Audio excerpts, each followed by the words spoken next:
the Fantasy Grounds Academy here, and we're going to be playing the Rise of the Drow Campaign Collection Collection Edition by AAW Games.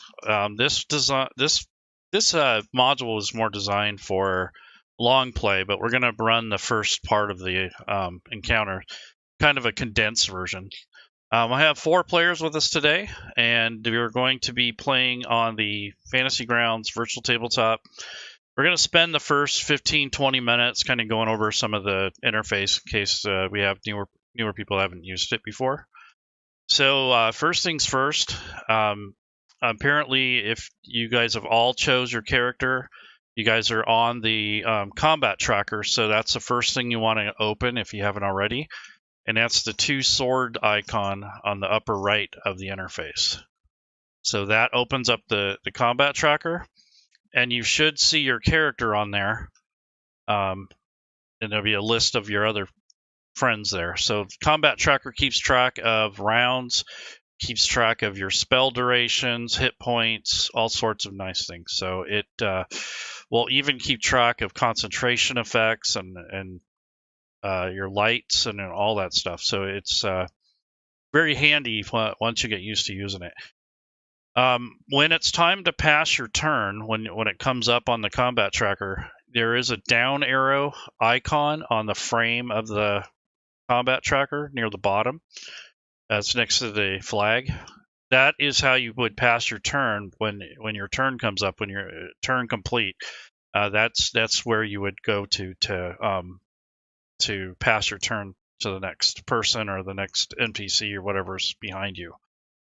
I recommend taking your character sheet and expanding it to kind of a tall, kind of narrow tower.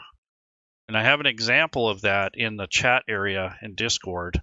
If you scroll up a little bit, there's a visual graphic that kind of gives you an idea of what I'm referring to. It just kind of makes it easier for you to access things, and it gives you room for when I have this map shared, which I'm going to share right now so you guys can position it. So this is the starting map where we're going to be starting at. And you want to take the frame of that map and drag the extremities of it, the outline of it, to where you want it to go. Don't worry too much about what you're looking at yet. Just kind of get the frame in the right position for however you want it to work for you. I have mine set up kind of like a square, and then I have it over to the right, and then I have you can zoom the map in. Once you get the position of the map and the size of the window, you can right click on the map and you can click view, and you can zoom to fit. Or on the top of the frame of the map window, there is a little drop down toolbar, and you can use zoom to fit to expand the map and recenter it. And then to zoom in and out of a map, you just click on a map somewhere and then just zoom in with your mouse wheel, assuming that you have one. I have no top bar to the map. It has gone off the top of my screen. Okay, you have to be able to grab it and drag it. So I don't know if you need to re-maximize or minimize Fantasy Grounds, but they're usually when that happens, it's because you've moved it or it's moved beyond your grabbing. So try to grab the frame, or you can click in the center of the map and move the whole thing with your middle with the left mouse button. Just click on it and drag it. Unless you're using a Macintosh. No. Yeah, that doesn't help. Yeah. Yeah. Great.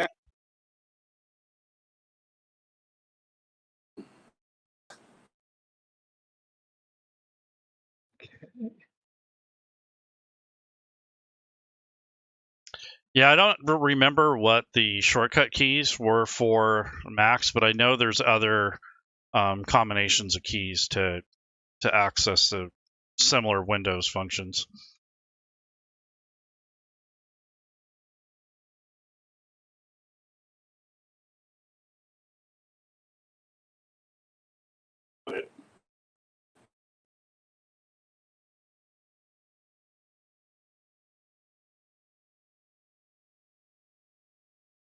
All right, so the main thing is kind of get your character sheet to where it's not going to get buried, and then have the combat tracker open and the map.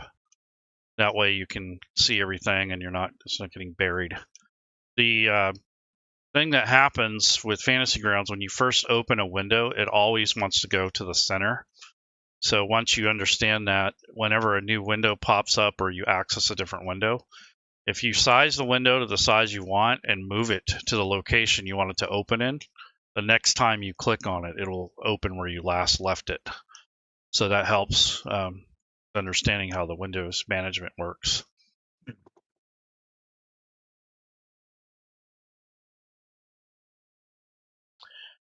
To make things a little easier on you, if you go to the front of the character sheet on the main tab, there is initiative in the center. It's INIT. If you double click on that, that is how you roll initiative. And you can also shortcut that instead of having to come all the way to this screen. So you can left click the number or the value in there and drag it down to one of your hotkeys. So if I asked you guys to roll initiative, you can just do it from the hotkey instead of coming here. So you can either use a shortcut, you can come back here and double click on that, or you can drag that number to the chat window. So there's a few different ways to do it.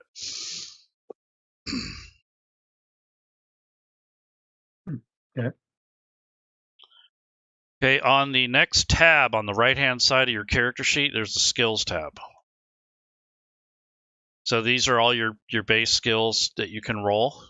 All the ones, the star, the yellow star, the ones that you're proficient with. It automatically calculates all that. You don't have to do any of the math for it. To roll on a skill check, you would just double click on the total number on the right-hand side. So if I asked you for a perception check, you can just double click on the dice, on the number on the right-hand side, and that rolls the skill check. Now, if I asked to do a kind of a secret roll, like behind the scenes or dice tower roll, you can drag that roll to the dice tower, which is located on the bottom right of your interface. You can move it if you want. It looks like a piece of paper with a tower on it. If you right click on it, you can unlock it and drag it wherever you want. And that is where you would drag your dice if you want to do a hidden roll. Usually it's just things like perception and mental things that you wouldn't be able to see. So those are usually what I use the dice tower for. Everything else usually in the open. And we'll do it for immersion and to try to get away from the basically all the metagaming. So you can shortcut your main abilities or your skills if you want. So like for instance, perception. So that number that you double clicked on, you can actually drag that to one of your hotkeys as well. So if it's something that you use all the time or you think you're going to use it all the time, like perception is probably one of them. Maybe one of your other class skills. And that way, when you need to use those, you're not constantly have to come back to this tab to roll. So it kind of gives you a couple shortcuts so you're not constantly flipping through those tabs.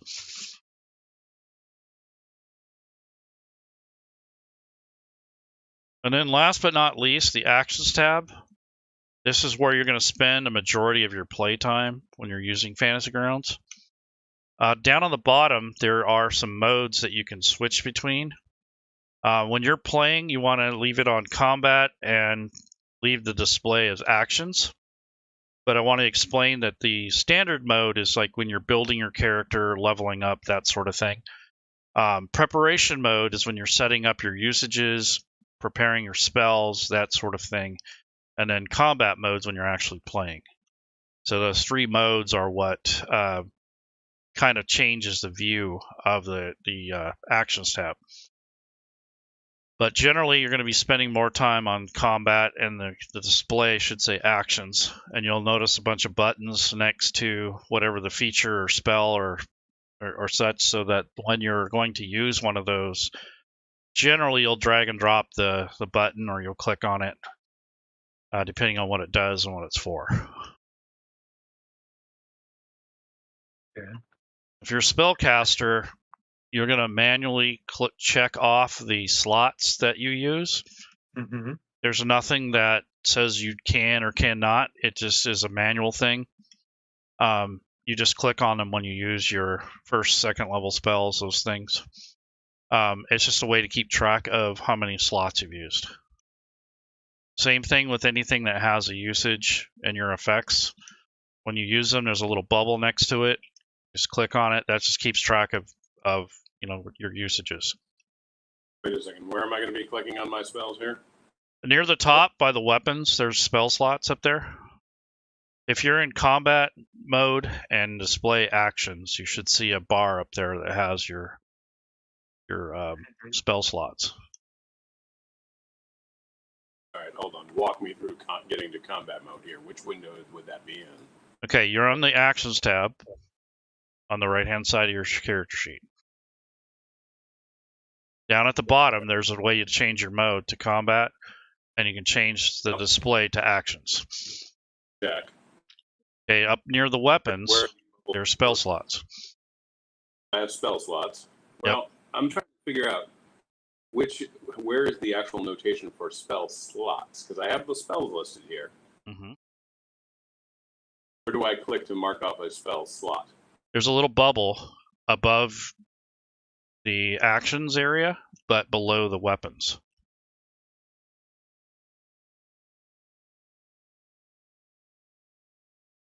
Okay, there they are. Gotcha. Yep. So as you use those, when you use all your spell slots, your first level spells will disappear off the sheet until you rest. So there's some things that are usage based, some are just constant. Now, a couple of you might have some passive abilities that you want to activate. I think the Gandrin, you have that poison thing for a dwarf. Yes. So you would activate that. It's a passive ability.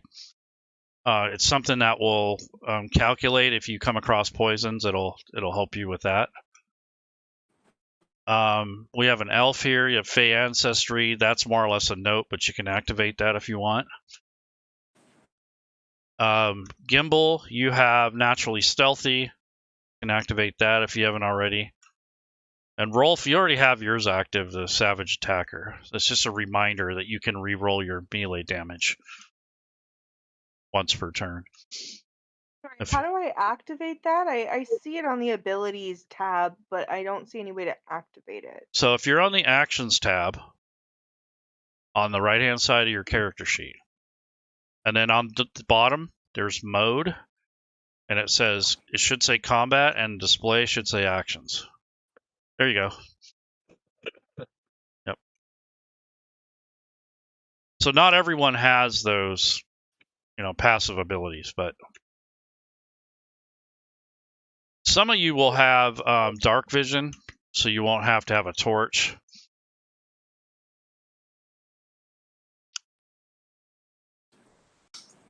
And if you look at the combat tracker, it will show what effects that you've enabled on your character. So those are just passive abilities. You don't have to mess with those generally. Just an initial startup when you first start, you turn those on. Some of those things that are on your sheet are situational. So you'd only activate them like if you make a attack roll or a damage roll, that sort of thing. So if you have any questions, don't hesitate. This whole community that we have here is kind of centered around helping people with the platform. I have the map shared. I noticed that one of you, Braylon, you don't have the map. I don't. Okay. I just shared that to you. So I can see it. maybe you have it closed. I don't know. No, I have it. It's right there. I have it behind my other screens here. I have got all the characters. Okay. there, and there's some doors, and then the Right. off to the right Yep. there, basically all mostly black. And there's a Yep. dice tower, so I can see it. Okay. That's good. So what I might do is redrag.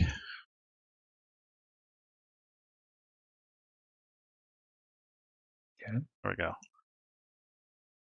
Once in a while, for some reason, the link between the combat tracker and the map and the character sheet gets broken. So if that ever happens to you, you can add or re-add the character to the combat tracker on the map. That usually fixes that if you ever come across that.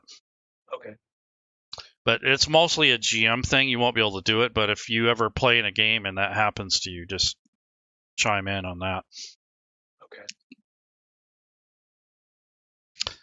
Okay, so we're going to get started here. Thanks for signing up. I'm going to try to make this fun. It is going to be more condensed. It's not 100% true to the module because of time. And also I had to do some modifications because of the it's kind of a powerful first encounter. I wouldn't recommend it for most new users or a new GM.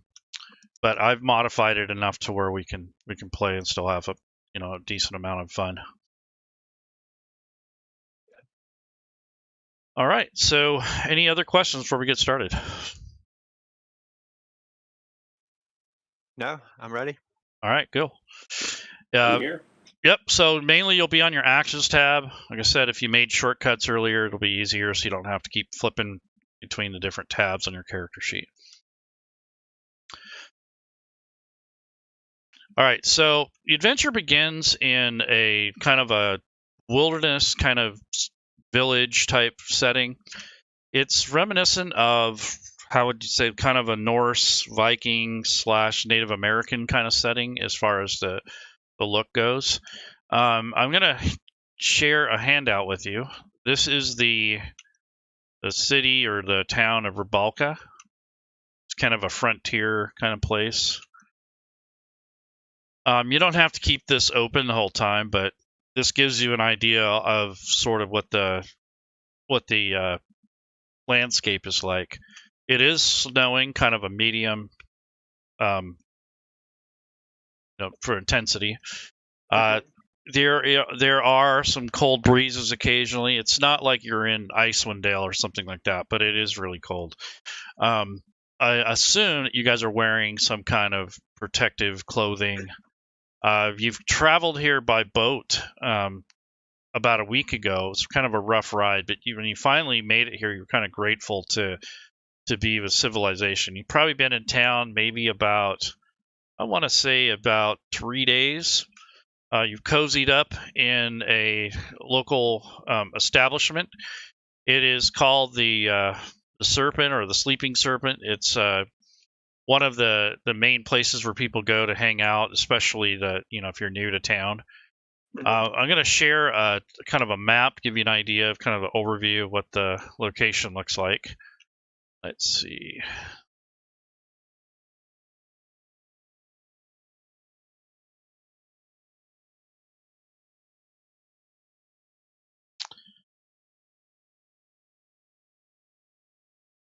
The map that I'm going to share is from a different module that's part of the series, but I wanted you to get an idea of what the village looks like.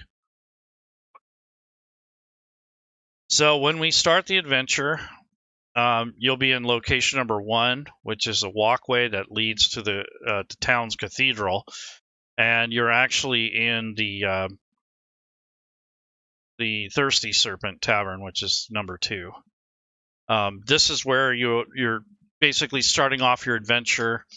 You've come together to help out with this frontier town to kind of, I guess they're having, problems keeping people from, living here. People will leave quite often, so they're trying to get new blood here to take up residency here. So you all kind of are basically turning a new leaf. Trying something different, going off and getting away from your past, whatever that was, or maybe you're just looking to explore.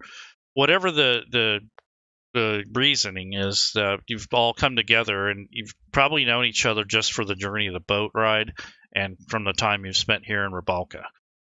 So you're welcome to ask any of the town members about the Ribalka, or if you want to kind of get an understanding of the people a little bit before we actually jump into the adventure, we could do that.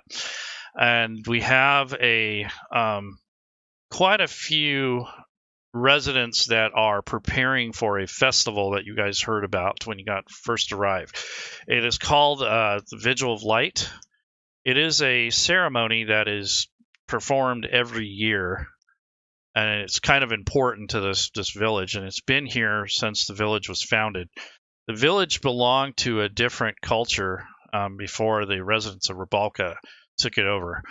But it was, nonetheless, it was kind of like a winter solstice type festival that they would hold every year. And the idea was that it would promise that the days would return, and they'd kind of sit the night out together and do this vigil of light, and they would pray for the return of the light, so to speak, because this is going to be like the shortest day of the year, essentially.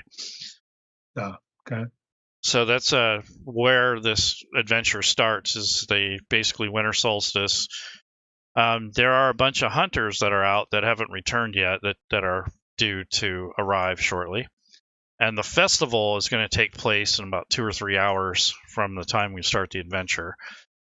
You'll start to notice after you guys are kind of sitting around, maybe you're prepping, or you're eating or drinking, but you'll notice that people would walk by the windows of the inn, and they'd all be holding these candles, and it'd be like a family, like a mother and a father and a couple kids, or those sort of things.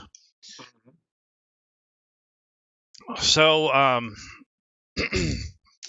there's a barkeep in here. There's probably like 3 or 4 villagers that are finishing up their meals, and then there's your group that are in here right now. It looks like everyone else is kind of emptying out. So over the last couple hours, it looks like people have left and have gone home to get ready for this vigil type thing.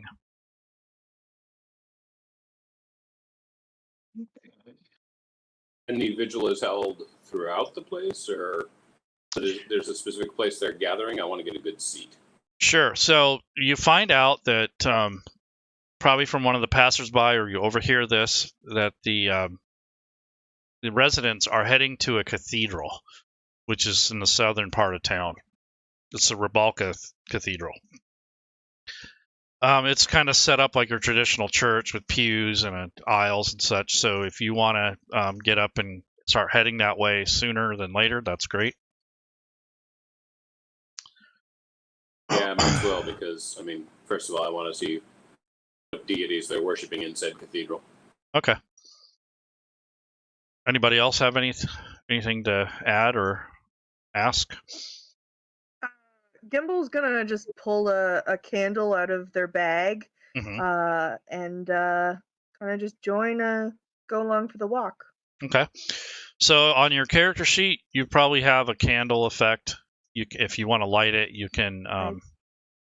I do indeed. I have a few candles, So there's 2 effects there. One is a note, and then one's the actual code for it. So if you want to click on the first one to the left, that actually puts the candle effect on your character, and it will actually show.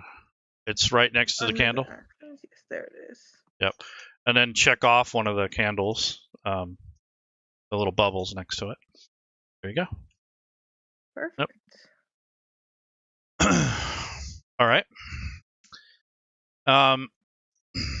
So from what you can tell, there is a we'll just assume that you've asked some people about the festival a little bit, and that the high priest, the guy who runs all of the main events and such in town, he tends to run this place pretty fairly. He has a lot of say or sway in the community. He's not the mayor, but he's definitely a well established individual that is respected. His name is Juriendor, He's been with the village for quite some time, and he leads this congregation here in church on a daily basis. There's things going on. Now, not everyone goes to the church every day, but there are some devout worshipers and people that actually work there. Apparently, they worship a god that's kind of like the god of war, but they seem pretty tolerant for other religions and beliefs. So it's not like a very strict religious order. Okay. What else we got?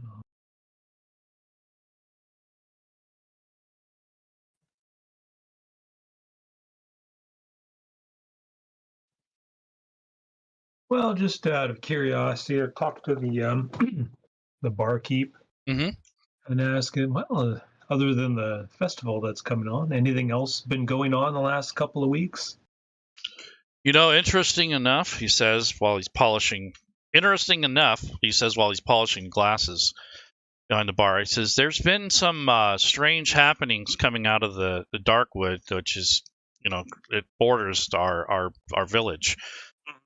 We've had hunters come up missing. We've had attacks of like wolves and wildlife that have kind of attacked and invaded our farms lately. There has been a little bit more of an uptick in activity. Generally around this time of year, it seems like the denizens of the forest and the surrounding areas take advantage of the fact that the light is a lot less. So nocturnal animals and such, they seem to take advantage of that time quite well. So yeah, there has been a little bit more activity lately, and it could just be because of the winter time.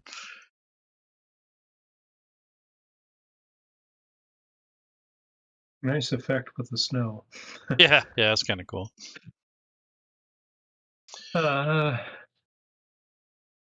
I don't really have any other questions at the moment, so. Okay. Thank you for his information. Are barbarians common in the town? Somewhat, yeah. They tend to, I want to say, like, every other person probably could be considered a barbarian. It just depends on who the individual is, but for the most part, the town militia is kind of a trained kind of soldier type, but there are some pretty wild individuals that live here that are untamed, so to speak, but have natural raw ability to fight and adapt to the land and that sort of thing. So it's not uncommon, put it that way. I say that Rolf's excited about the festival, and he's like a little kid trying to look at everything at once, and big smile on his face. He's just really happy to be there with people. Cool. I imagine in most cases he's probably, cooped up in the wilderness by himself. So he probably likes a little bit of civilization from time to time. Yeah, especially when they celebrate despite the weather and everything. Mm-hmm. So I think Gimble's just trying to blend in with the crowd and just merging with everyone, trying to stay out of the way and just inconspicuous in general. Okay. No one seems to be paying much attention to you guys, although once in a while you'll get like a weird stare because you're fairly new to town. But as you make your way down the street, you realize that the expected murmur of activity is somewhat missing, and the settlement of Rabalka seems ominously quiet and cold. So you're kind of like, it's kind of a buzzkill here. Rounding a building, you spot a group of villagers carrying torches towards a large stone cathedral on the edge of town. Following, you see them rap on the doors, which are open for a brief moment, allowing a sound of voices to escape, along with some light and heat, which cause the air to steam. The interior of the building is bathed in a warm, inviting red and orange color, sharply contrasting with the cold whites and blues and purples of the snow and the ice surrounding you and the darkness outside. So you guys are approaching the temple now, or the church. Sure, whatever. Yes. Yeah. Okay. If your group is standing outside the doorway there's people going in and out of the doors. The doors are closed. In Fantasy Grounds, when you move your token, it's going to create a trail, and then I'll approve the movement. Just when you move, make sure you move kind of methodically. If you move at a weird angle through the doorway, it'll hang up the movement. It's because of the way the map was designed. So when you try to move through, it can get hung up on corners and such. So try to move straight through if you can. This isn't the case for all maps. It just happens to be this one. So it's one of those things where you have to kind of get used to the movement and such. So what we're going to do is I'm going to have all of you roll initiative. So go ahead and roll just so we can get that going.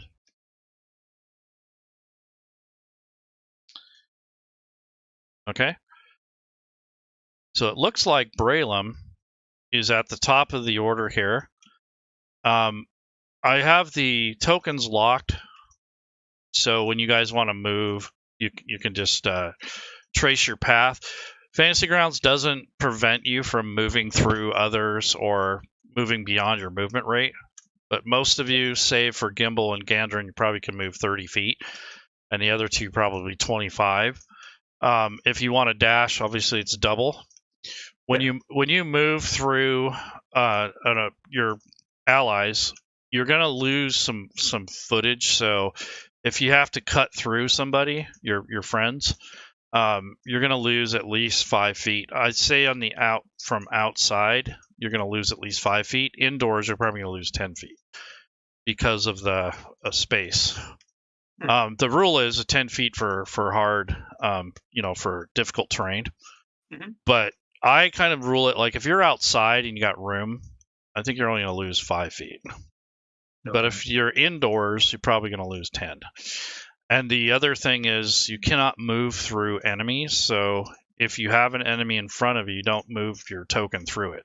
You're going to move around it. Same thing with objects. So just kind of pay attention to the terrain. And if you're unsure, just ask. What's that? You're fading out. I said I'm the exception to that because I can move through anybody. Yes, there are exceptions. Correct. Perfect. Yep. There are reasons to be halflings for sure. Okay, so Braylum, you head over towards the doors, and you notice that they're shut at the moment. As you approach, you notice that there are 2 torches that are on either side. There's a town person out there getting ready to light the torches. And he kind of greets you. He sees you and kind of nods. Greetings. So they light the torches out there. Okay. Oh, wow. Some light comes up. Yep. So he kind of nods and kind of pounds on the door with the bottom of his fist. And the doors open up, swing open.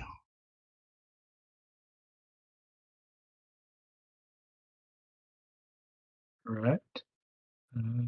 Oh, there we go. Yep. So that's the interior. There's like a hallway in there. The structure of the building is kind of like a river rock kind of stone base. And then the rest of it's made of wood and lumber, like big logs and such. And there is like a tower. It's a pretty good sized building. On the outside, it's decorated with kind of like the tribal kind of swirly symbology.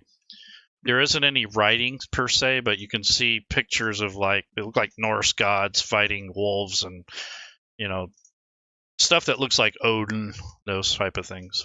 Okay.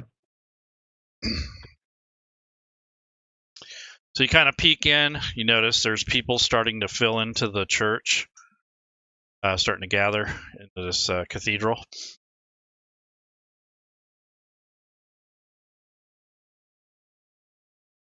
So do you want to say or do anything at this point other than walking towards? Thank you for getting the doors open and move on in. Okay. where it's warmer. Yeah. Go ahead and you got 15 feet there, so you can move another. Oh, okay. Okay. Yep. There. All right. So you can see the interior of the cathedral now. All right. So when you're done, go ahead and pass your turn. Oh, sure. There we go. All right. Rolf.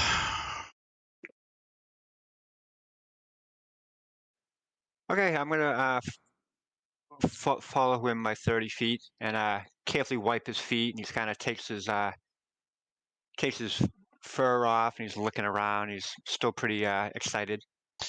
It's definitely warmer. I don't know if you guys have been out in the cold lately, but you know that feeling you get when you come in from the cold and your ears kind of feel like they're burning a little bit. Mm-hmm. It's kind of got that feeling. It's definitely warmer inside the cathedral than outside. So you got that impression of the temperature difference. Taking off your furs there is helpful. You don't feel as bulky. You notice that there are people lining up and kind of going into the pews on the left and the right of the cathedral. All right, Gimbal.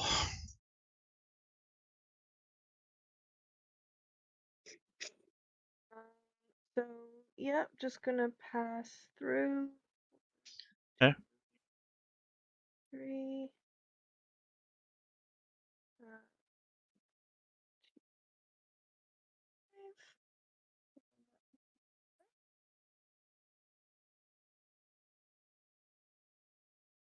All right, so you're in this little, I want to say it's like a little entryway, kind of like a little chamber. There's a couple doors in here. There's like one to the north, and then there's the double doors that lead into the main cathedral. Okay. I can really only see like a little strip of light, like I've got a flashlight. Is that normal? Yeah, because you don't have any. Okay. You don't have any. You know, there's no light inside that room, and you just have the candle. So that's why. I don't see it anywhere on my character sheet, but I believe halflings. No, they don't have dark vision. So then that is correct. Cool. So Yep. then. And I don't see your candle effect anymore on your. Yeah, I don't know. Yeah, just click on the sheet. On the button again. Mm-hmm.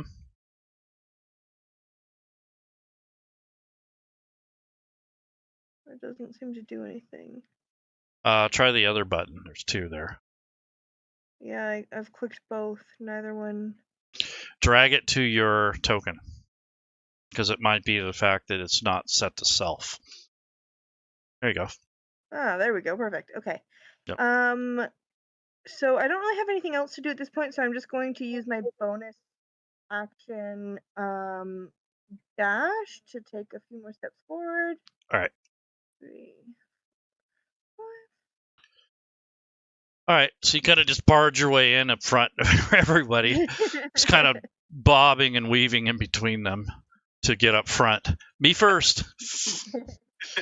You're one of those drivers that has to be in front. I got little legs. I gotta take the opportunities to get ahead while I can. Okay, Gandrin. Or Gandrin. I'm going to dash too, but I'm not trying to get to the front. Okay.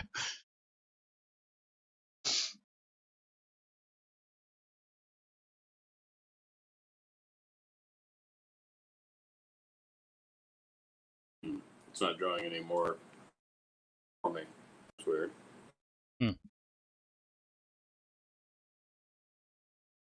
know, if I run into a wall here. I think you're good there. You can click on a square and then click again. Yep. From there. Yep, he's on his way in. There you go. Well, okay. Yeah, which was not changing the view for me, so I had no idea what was in the room until I finished the move. And that's right, because you wouldn't until you're in there. Okay, so you're in there. You have your candle on. You notice that your friends or your new acquaintances have come in and kind of looking around. You see the townsfolk moving into the pews. You're all sitting on rows, either to the left or right. To the far east is like a large brazier-like thing. And you can see Geriander over there getting prepared for the vigil. Mm-hmm. He seems to be quite busy with making preparations.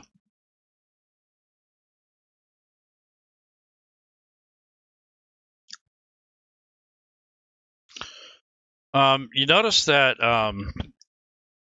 in that he's the high priest, it does seem like as you look around, all of you in this area, you can see that there is a little bit of a kind of an influence of maybe like a god of war for this temple. But it doesn't seem like anyone's overly obsessed with that. It just seems like maybe it was more tradition than anything else. And apparently the previous inhabitants of this village before it was settled had built a kind of a sacred ground. So this temple was supposedly built on top of that, according to some of the villagers. So does it look like what he's preparing for is more of a ceremonial thing, or is there actually some sort of magic being woven here? That's a good question. Why don't you roll a in the dice tower? Go to your skills and roll a religious check.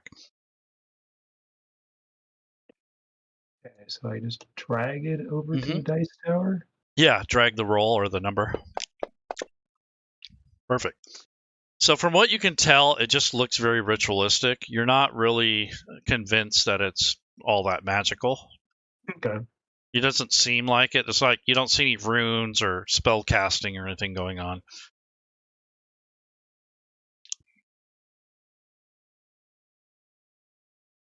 Apparently the crowd that's gathered here, it seems like they're kind of subdued, like maybe a little quieter than normal. It looks like there's kids like trying to have fun, and their parents are kind of silencing them, like keep it down type thing. Just kind of a killjoy, actually. I encourage the children to have fun. Yeah. Well, it's a pretty long vigil too, isn't it? Mm-hmm. It is. It's an all-night ceremony type thing. Wow. And basically they say these prayers, and it's a pretty long, drawn-out thing. Quite often the children will go to fall asleep during these. Do they have any open pews at the moment? Yeah, there's plenty of room. Excellent. Sit wherever you like. Mm-hmm. I'm going to go ahead and unlock the token movement for now. Okay. So you guys can move freely, so it's not going to take forever to move from A to B. I'm going to sit down over here somewhere. Okay. So I'm curious, do they have like a stained glass window up above the brazier there? They do. As the sun comes up, it'll show into the. Okay. Yes, very much so. A lot of the upper glasswork and the stuff that's off the ground is stained glass. Yeah. It says that Geriander preaches a daily sermon usually each morning, especially like right after sunrise. And his acolytes and 2 priests will assist him with minor concerns of the day. He usually handles the larger religious stuff and moral matters, weddings, that sort of thing. He helps steer the village along the proper course of action when they have to deal with anything diplomacy, or if they have any neighborly relations. Thus far, Geriander has done pretty good job with the townsfolk, and they hold him in fairly high regard. You can see the respect His even-handedness is beyond reproach, and his name is a local byword for fairness. So he seems to be well respected. Doesn't seem to be all weirded out. I think I have a picture of him, so I'll show you this picture of what they've provided for artwork. This is supposedly him. Yeah. Yeah. Okay. So he's pretty well dressed up and kind of warlike regalia. I thought that was an interesting choice for a picture, but that's what they provide for the. Real warm and fuzzy. Yeah. Yep, he's got his furs there, and then the chieftain, who you've only seen once, is this big jolly individual. Now this guy seems more like I guess a barbarian type. Pretty strong, kind of like a craftsman. Tends to lead with kind of unspoken authority. It seems pretty jolly though, not so serious as Juriander, but he does seem to kind of have a humor to him. But he seems to be well adapted to the children. Like he interacts with them pretty well.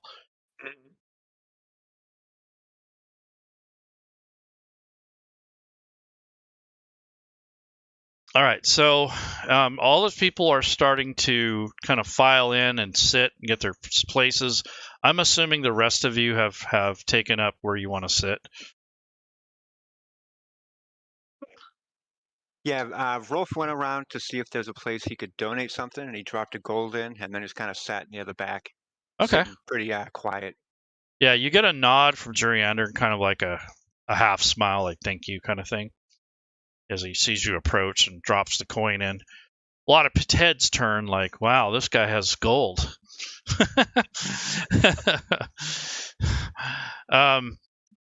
So yeah. Rich elite. Yeah, Richie Rich. Jimble just like squeezes in amongst the kids. Okay. So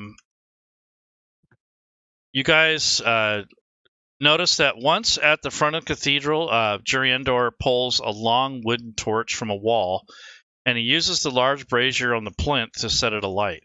It momentarily glows as brightly as daylight, and everyone within the hall appears warm and comforted. The high priest chants a prayer, and all the villagers join him. It sounds complex, like a drone of intertwining ideas that seem more suited to a shaman than any clergyman. After long minutes pass, the chant fades and a silence hangs heavy in the air. Then Juriander unclips a small wooden box from the back of his armor, and the box is in a finely carved kind of a little chest or type thing that holds a very mystical looking stone. The box looks quite worn and old. So as he slowly lifts the lid, a dark gray stone begins to shine like crisp starlight, followed by a pulsing yellow-blue kind of glow which envelops his face. The children in the crowd kind of gasp and call out, "The moon shard!" But they're hushed quickly as the high priest raises the small glowing rock carefully from the box.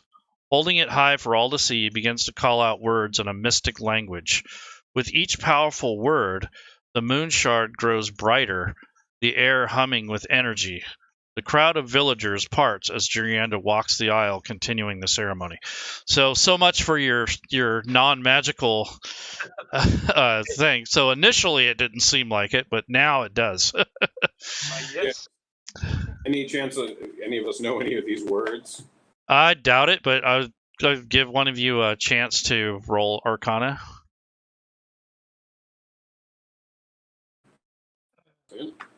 Braylon? Working on it. All right. Cool. Apparently my character's not very bright. No one asking. Take a roll. Yeah.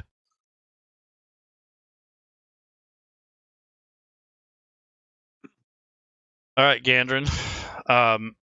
You notice that a lot of the words seem to be attuned with protection. Like you get the impression that the magical words all kind of centered around protection and portent kind of thing. There's nothing that I'm hearing like sacrifice the new people to the village. No. It sounds more like you like protection or protective words or something like that. So that's the gist of what you're able to ascertain from that roll.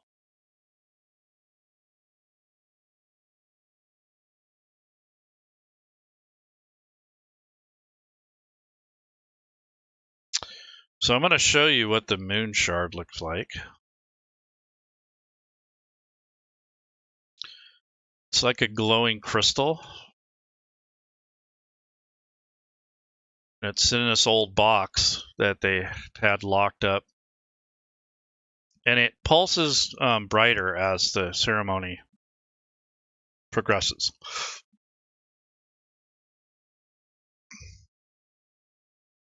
Does it pulse quicker as the ceremony goes on? No. It just gets a little brighter. Well, Raylan is kind of, why would it be getting brighter? What appears to be making it brighter? Good question. Maybe it's the words, maybe it's the ceremony, maybe a combination of both. Whatever it is, it does seem a little on the mystical side. I'm going to be timing it. Okay. Seeing if it has any association with, say, a heartbeat. Okay. That's kind of a good idea. I think after a while you kind of get it to sync, and it is very in rhythm with a heartbeat. It may not be perfect, but it's close enough. Okay. 120 beats per minute.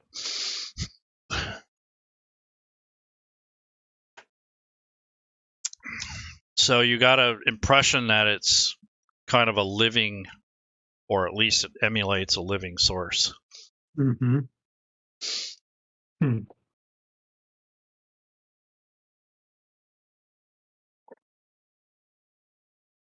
The more it's invoked, the brighter it gets. Yep. But it's not blinding, but it's like a torch bright, you know. Okay. Has there been any change in the villagers, or is everyone still excited? Or, like, is there any, I don't know, confusion or concern or anything like that? Is there... To roll a perception. They seem to be acting like there's anything out of the ordinary. Not that you can tell. Go ahead and roll a perception. Okay.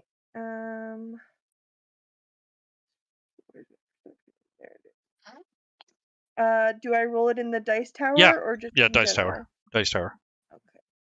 Second. Persuade. Wait, no. Perception, we said.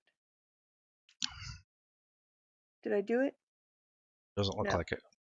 Drag and drop it into the... Here you go. There we go.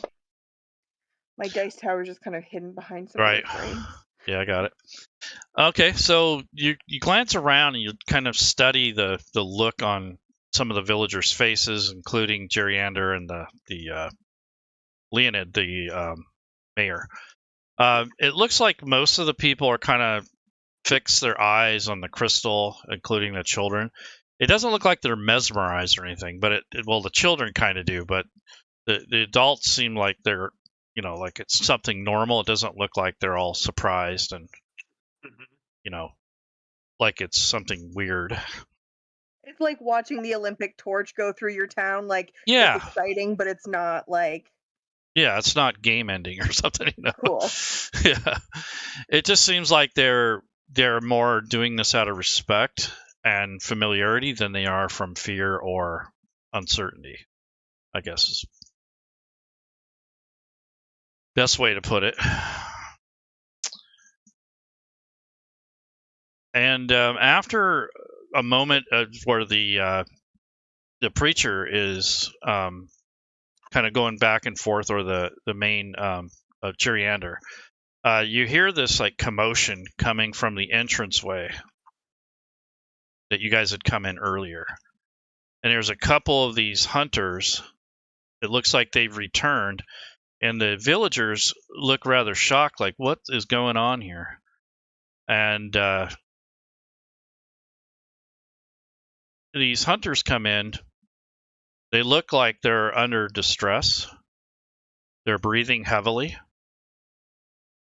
They have wounds. They look like they're scared. A couple of them have some wounded hunters with them. They look like some of the people in the village or the town recognizes them, and they're kind of like in shock, like, what's happening? They come in making all this noise or carrying torches, and then they suddenly these men, they just kind of come out, and their backs, their weapons are on their backs. They're dressed in like these battled armor.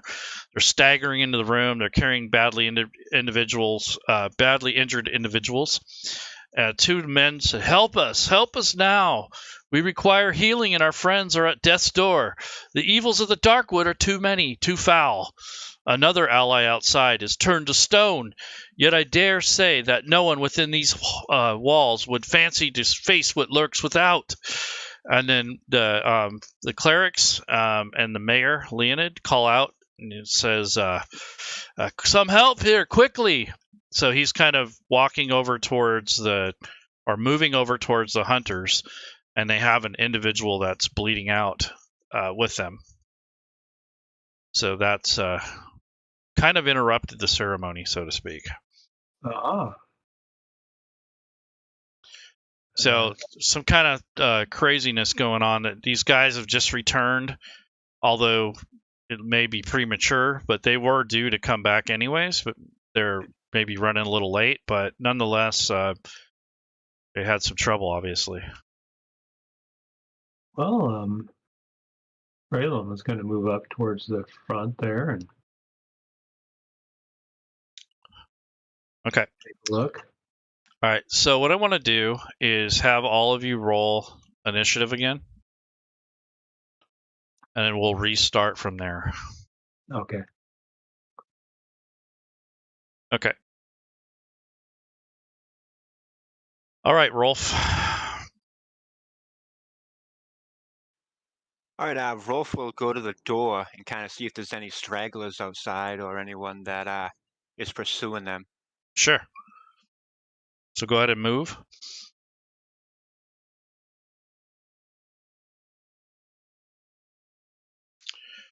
All right. As you look out, you notice the shadowy forms on the edges of your vision on the outside appear to be moving slowly, and they're moving towards the cathedral. There is another hunter out there that's kind of running in circles, like basically trying to get away from whatever these things are. You're not able to tell from your vantage point, but there are several of them, and they seem to be advancing on the temple or in the cathedral. How far away from me is the one that is struggling? He's just right on the edge of the map, so I would say not too far. Within you can, on your next turn, you could probably move out there and grab him or engage with him. But he's moving towards the temple, so you might not have to move at all.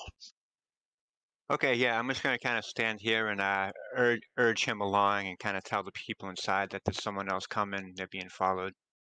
Okay.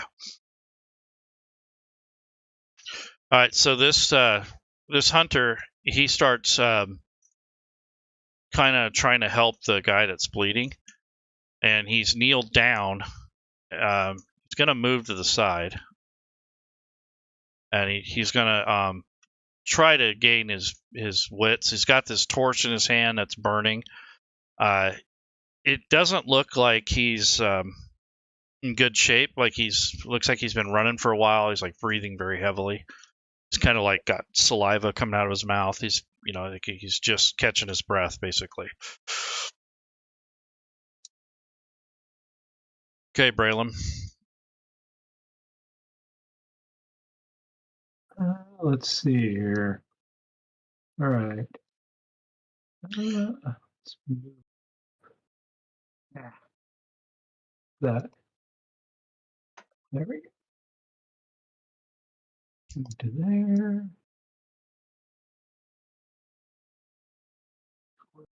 40, 60. 60, there we go. All right. Basically just do a dash up there. Okay. I think.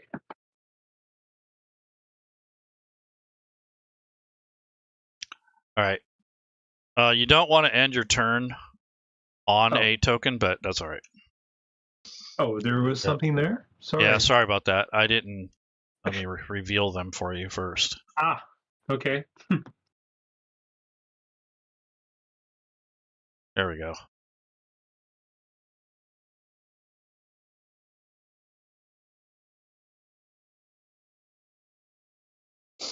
Tokens, the 2 hunters that just came in?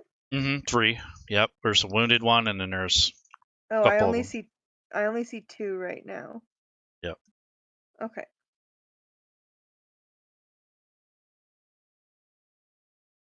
Yep. Oh, okay. So now it's my turn. Mm-hmm. Okay. So Gimbal is going to first kind of light their hooded lantern, I think. Mm-hmm. Just to get a bit more light in here. I don't know if that really did much, but and then gonna also, oh, there it is. Gonna move to the door, so that's 10, 15, 25, and then we're gonna dash, so 50 feet total. So that brings us to, oh wait, and then to here. Okay.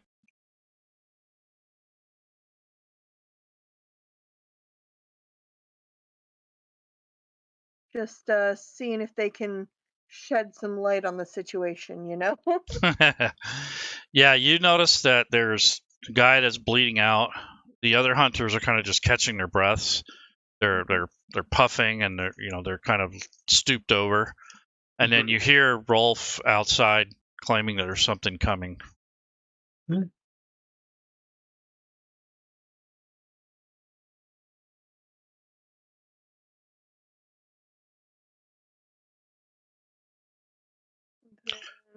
I end my turn? I meant to. Yep. Okay, perfect. Hey, Rolf. Let's see. What can I see outside? Has the other hunter, has he gotten close enough, or are they still being pursued, or? Let's see what's going on here. All right. You just skipped over me. Yeah, I see that.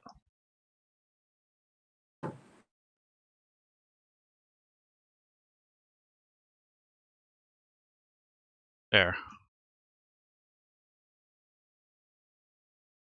There you go, Gandrin. Alrighty. I'm going to head outside because I've been told that there's something else out there. Yep. So let's see if it will.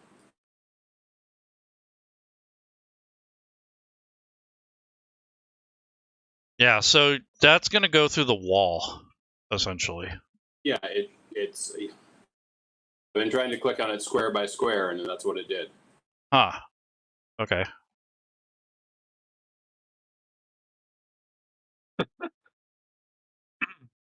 A special dwarven ability. Right? Yeah. Stone.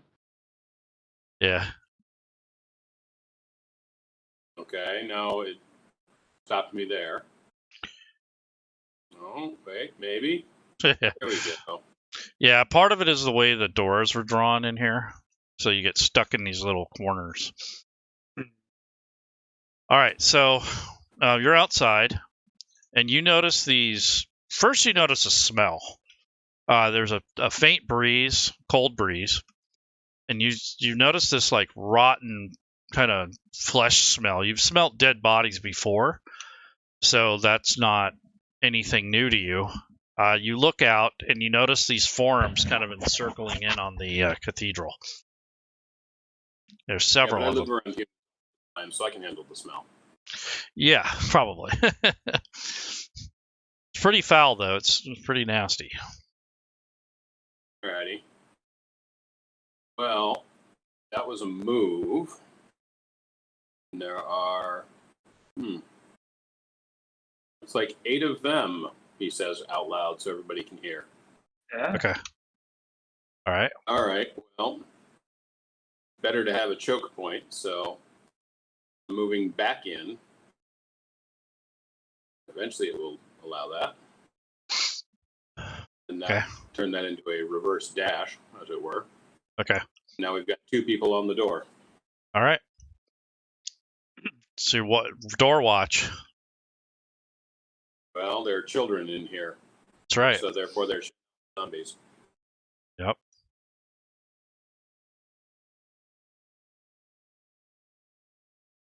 Is there anything else? I'm going to shout back into the room. Looks like 8 zombies out there closing in.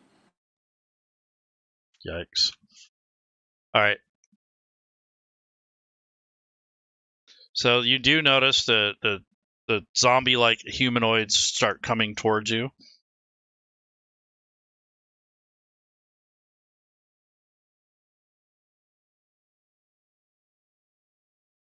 So they're moving in. One of the hunters gets a little wary, and he says, "It's those things!" And he starts to run towards the south.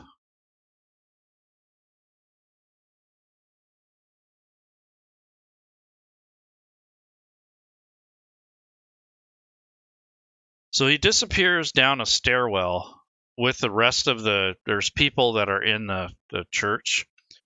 They're following the priest down to the basement with the children. Oh, okay. So they're starting to evacuate. Where's the bleeding hunter? He's one on the that was floor. injured. Okay. He's on the floor right close to where you're at. Okay, perfect. Yep. So that's the basically that is what the rest of the congregation is doing.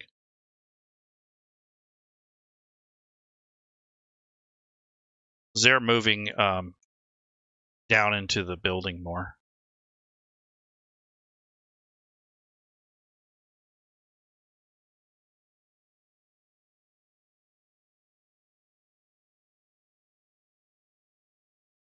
Okay, so at the end of where the high priest was standing, there is a glowing. It's hard to describe, but it's basically like a glowing orb.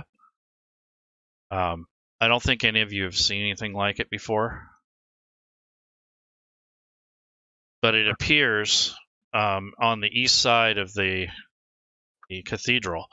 It just materializes like it came out of nowhere. Maybe it came from the brazier, but nonetheless, it's a strange kind of glowing, colorful ball of energy type thing, and it's like purple and blue and black, and it doesn't look very friendly, but it's hard to tell what it is from this distance.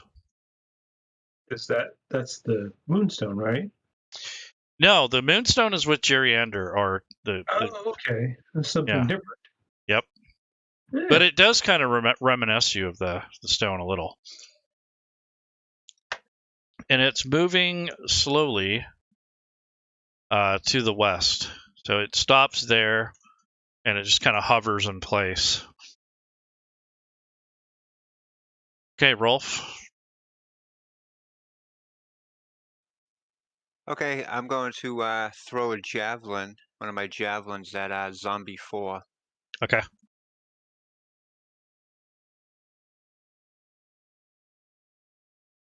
So you kind of wind up and huck that thing through the doorway. It just sails through the air like like you know what you're doing, and connects. Wow. So the tip of that thing kind of dives into the flesh of this zombie and kind of sits there. So that kind of, and then it kind of makes the zombie kind of jerk a little bit, like from the force. Mm-hmm. And then I'm going to move up a little bit to give a little more space at the door. Okay. Anything That's else? my turn. Okay. You move out of the door, that gives up the choke point. So I'm staying here. I'm just giving it so that Gundren has some space to see outside and move if he wants. Yeah. So the other hunter, the one that's wounded, is crawling on the ground. He can only move so much.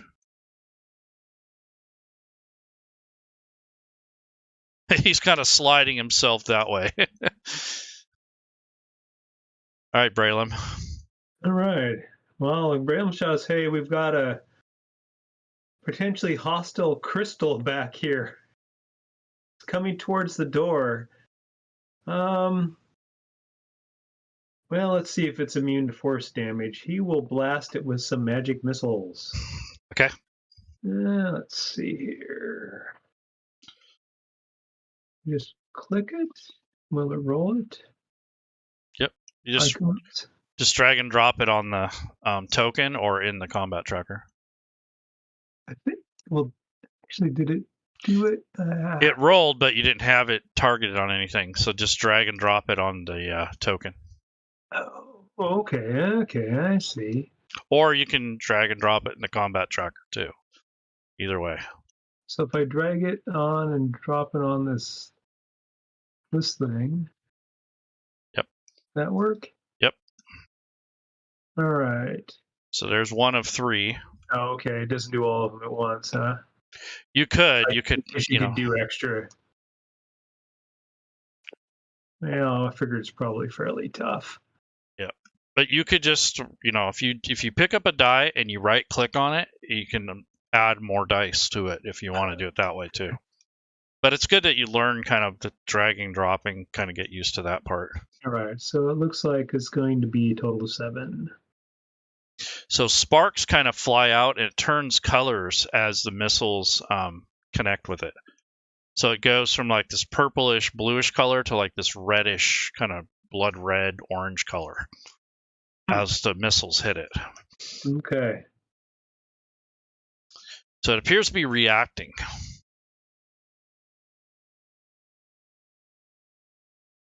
Let's see. Movement. Well, maybe. Come on here. Give me a little cover here if I can. That's not my move there. There we go. Hide behind that hue. Okay. You'll get a +2 for cover if that's the case. Partial. Wizards need all the AC they can get. All right, so you kind of step back and you're like, yep, I'm out of here. Anything else? No. Okay. Go ahead and pass your turn. Oh. All right, Gimbal. Okay, Gimbal, having seen Braylon yell that and then attack the thing. We're losing your voice quite a bit. Sorry, my mic hates me. Gimble's gonna shoot their short bow at the glowing thing. Okay. Okay, so that hits, and then I roll the damage. Nice. Okay, But did you actually roll damage onto the... I think you rolled it, but it didn't go on anything. Got to drag it to the target. Oh, yeah. There you go. Perfect. and that is going to We can't hear you. here. And hide. Okay. I have to drag that onto me. So hiding with the lantern might be a problem. Thinking that. Can I leave the lantern like in the middle of the room? Yeah, essentially you can. We'll Um, just take it off your sheet.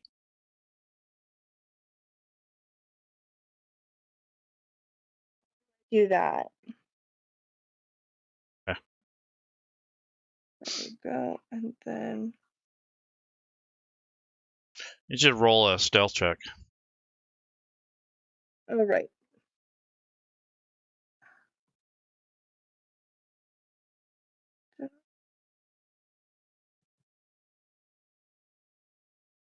Okay. Good one. Thank you. Well, next time I'll have you roll it in the dice tower. But that's fine. That works. So since I left the hooded lantern like on the floor in the middle of the room, would it still be lighting things up? Yeah. Yep. Okay. How do I make that happen? As a player, you can't. Okay. But I had to put a token out and assign a light to it. Perfect. Yep.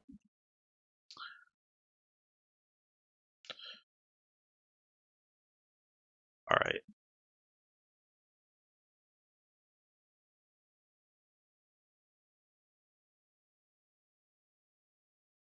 So outside, anyone that's looking out the doorway will notice that these zombies are moving in.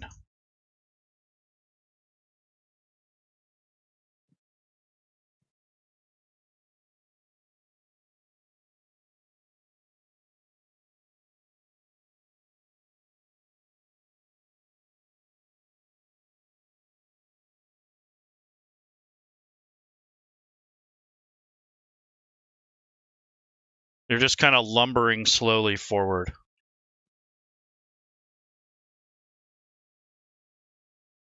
And I mean slow.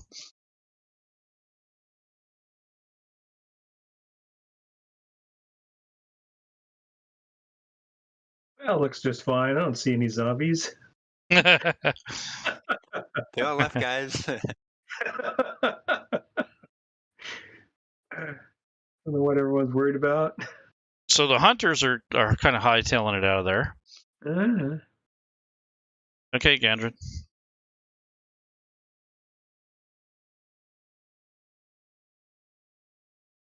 I've got a crossbow, so which one of these is the one he's got the bolt sticking out of on the map? Javelin. Number 4? Yep. Zombie 4. Yep. Yep. All right, well, let's see if this works this way.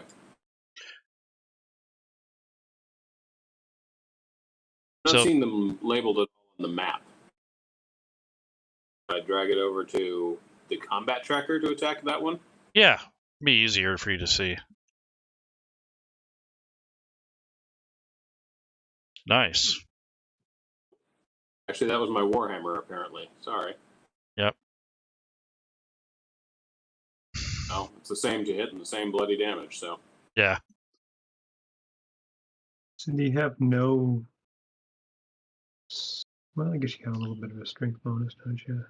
Well, you're going to drag the damage to the zombie from the chat. Yeah, you can. Oh, damn it. Come on. Yeah, drag the damage that you rolled to the zombie. Yeah. Yeah, it's just a real clunky system with this many windows. Yep. Yeah, can you pop the windows out of the browser? No. No. Okay. Nope. Yeah, they're out there. They are where they are. Rolled Discord. Glad I have two screens. Yep.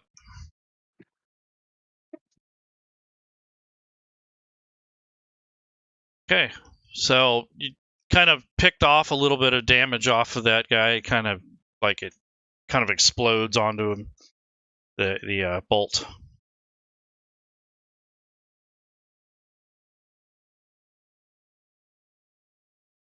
Just hold position.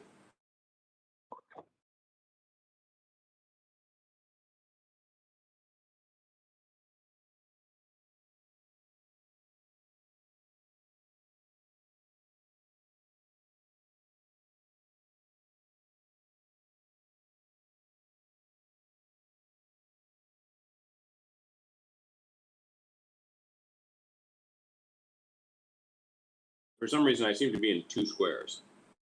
Yeah. Because of the map, the way the map is drawn. It's right. You just got to be able to see where the squares are. But yeah, partially it's because of the way the doorway. All right.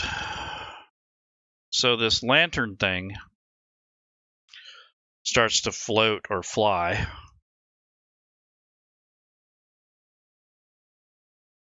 So it moves forward.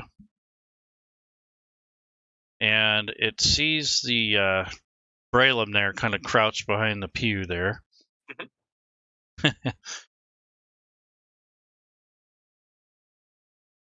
Right. So it's going to have a -2. Actually -5 because it's trying to go through the wooden post as well. So it's going to be -5. I've got good cover. Yep. It can see you, but it's just trying to channel right through that, and that post is like right in his line of sight. So let's see what we got here. So this energy ray comes out. It's like a black purplish kind of dark ray. It comes out and kind of slams into that post, kind of makes everything shudder a little. It misses. And then another arc comes out, same thing.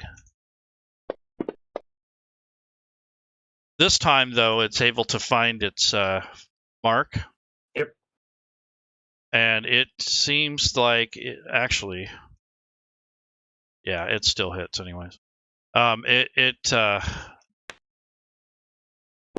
You get this burning kind of sensation across your skin, and it just feels really malevolent, like almost like a, I don't know how to describe it, but it's pretty painful, and shockingly painful. It doesn't feel like electricity, but it definitely hurts. Yeah. Ow. Yeah. Rolf. I'm going to use the Great Axe to Zombie 2. Okay.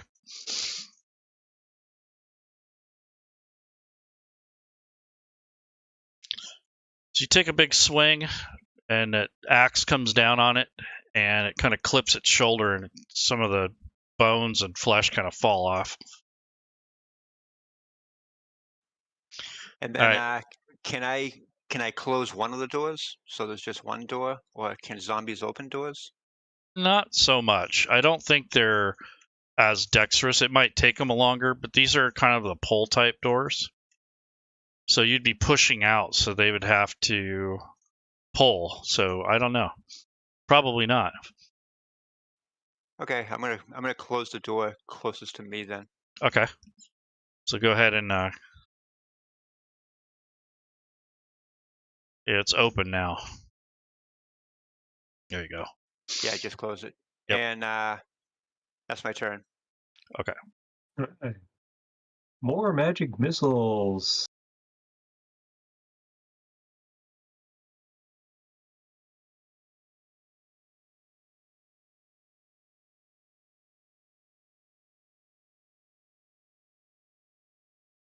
You get it, all of them?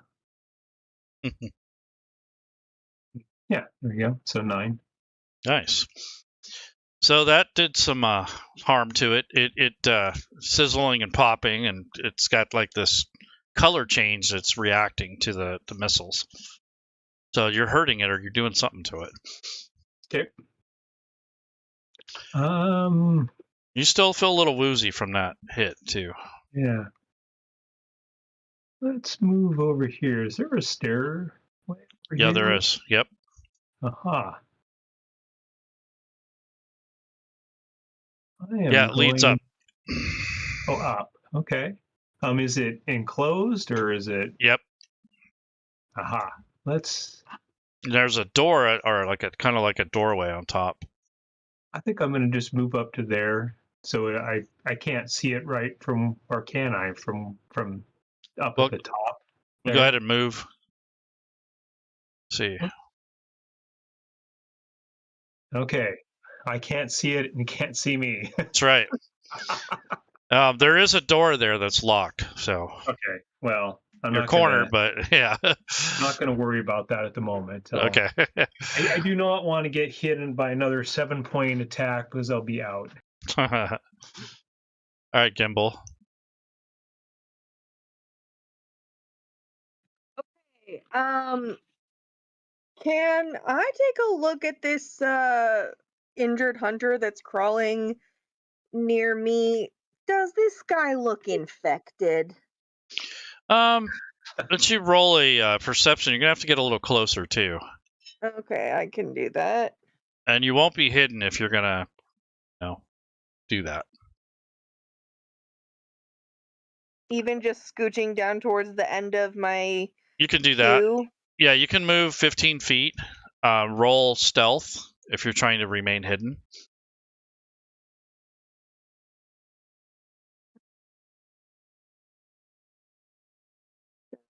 Into the dice tower. Yep. And you said roll a perception check on the guy? Yep.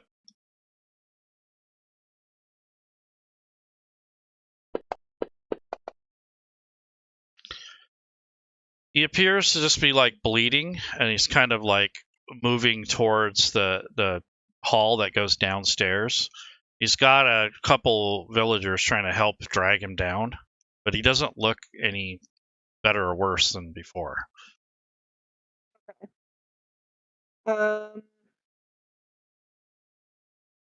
So would that perception check have counted as my action? Yes, and the movement. Yeah. And the Stealth. hiding. Yeah, Yep. So that's my turn. Yep.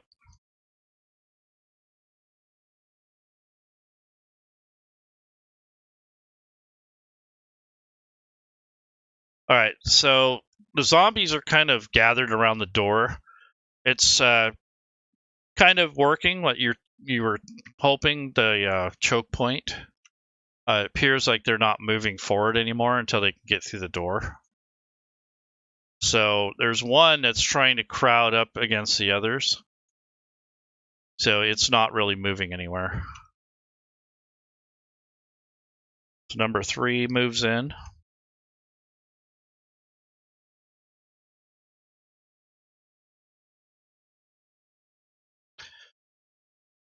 Fireball.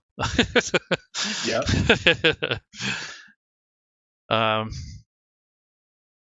Need a radiant ball. That's even better. Yeah.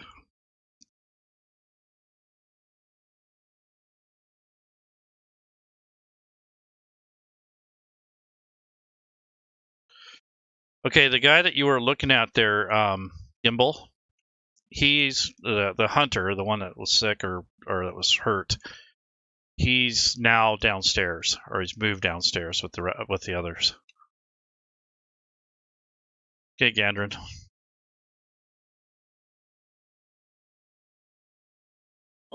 They're all there. I shall valiantly present my holy symbol and demand that they depart in the name of my good gracious Lord, which is notwithstanding my character. Great. So what you want to do is you can hold the right control key and click on each one of the zombies. You can target them. The right control key on my keyboard? Yep, if you have one. Not so much, no. Okay. On the map itself, there's a selection mode up near the top where there's like a toolbar. Target mode, you can actually target enemy. Yep. So you can drag and left click and drag, and there you go. And then you're going to apply your saving throw from your character sheet from the turn undead. Yeah, left click and drag does not work when you. Well, you have them targeted, so. Groovy. Yep, you have most of them targeted, including that. I don't know why you have the lantern targeted, but that's okay. Don't worry about that. Alrighty, now what do I drag onto the? All you have to do, since you have your character sheet, is just click on the button that's to the far left of the turn undead, the dice, and that will do the saving throw. The far left is a star. The right of it is a Yes, D20. that's what I meant. The right of the letters. Yep. So those are your fails and successes. And now all the ones that have success or failure, the ones that say fail, you can apply the second effect, which is the turn effect. Yep. Pretty cool. Avant ye. That was Nice cool. work. Yep. Anything else? Got my shield ready and my warhammer ready for the first one to come through the door. All right.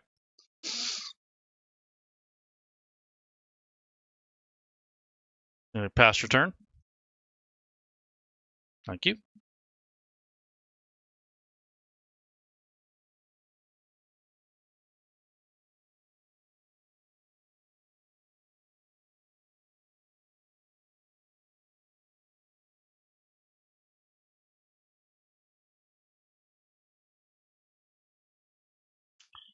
So quite a few of them are moving out of the way. Do you guys? You can get an attack of opportunity on zombie 2 if you like.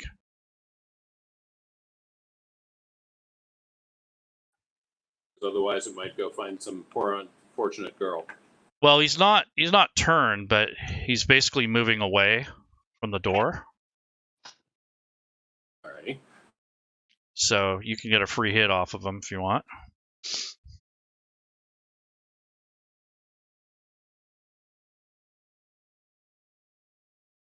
Nice. Like I said, and back. So he moved back away from the doorway after you turned the rest of his buddies. And being that he moved out of the way, you kind of got a little last minute smack on him before he got out of reach. All right, so this hooded lantern thingy is still floating around in this cathedral. It's buzzing with energy and light.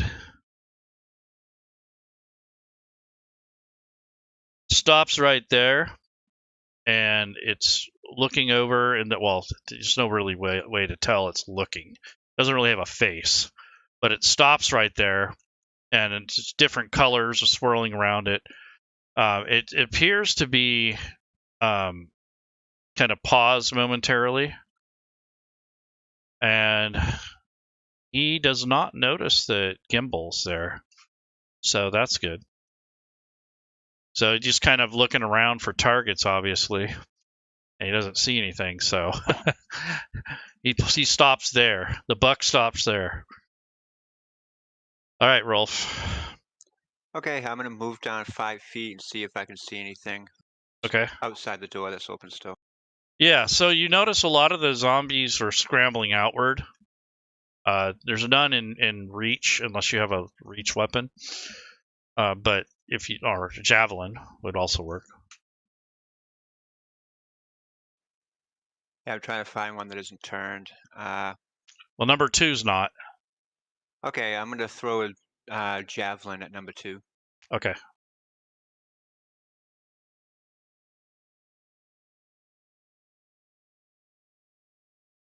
Wow. Damn. So that hurt. So that spear just comes flying out of that doorway and just goes right into its chest.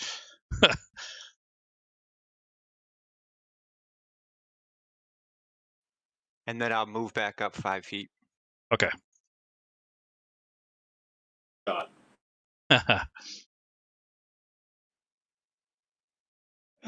What to do? Bralum.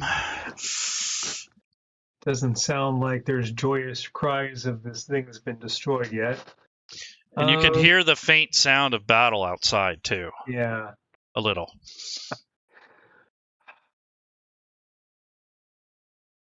All right, well, I think I'm going to just spend my action cast Mage Armor. Okay. Make sure you drag it to yourself. Oh, Either the combat tracker or your token. Does that work? Okay. Yep. Go ahead and mark it off. That's right. No, I'm not going to move yet because it's probably just delaying for something to come in range to attack. And I don't want to run out there and get blasted by it. Like, hey, just bam. I'd rather get blasted when I'm going to make an attack rather than because it might miss. Right. I understand your caution for sure. All right. I am going to be quiet. Just going to sit here and pass my turn here. Off to Gimbal. All right, Gimbal. So you're kind of there holding your breath going, shit, this thing is right out there. Yeah. Well, I think I'm just going to kind of pop my head up a little bit and shoot my short bow at it again. Oh, why did it roll? Oh, because you're hidden. Yeah. Okay, perfect. And go ahead and you can apply your sneak attack effect. Yes, go ahead and apply that so before I'll you roll. My damage first, and then no, you do the sneak attack and then roll. It will roll with it. So apply the effect, then roll your damage, and then it'll add the extra die.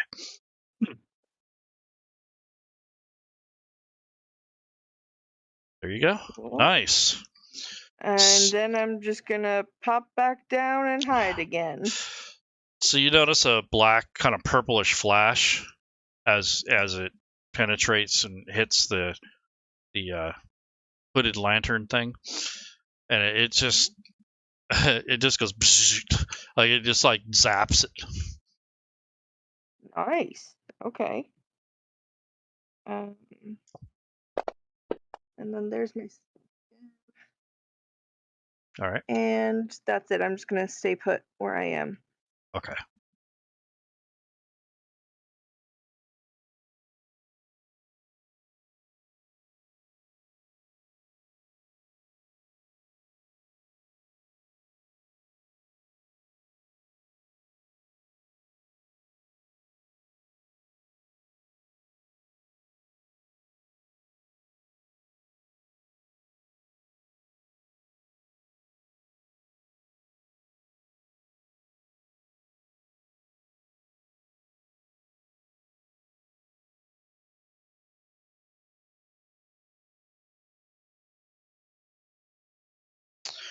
A zombie 8 moves in closer to go to the doorway. Okay, Gandrin.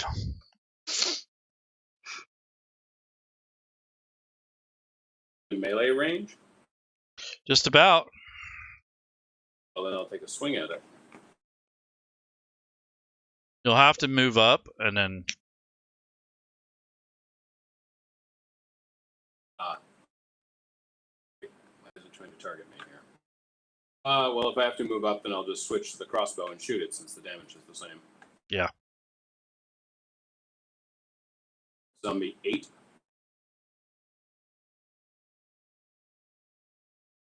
It's not. Ah.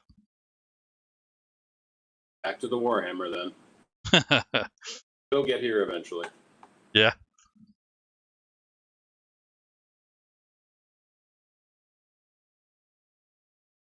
So anything else?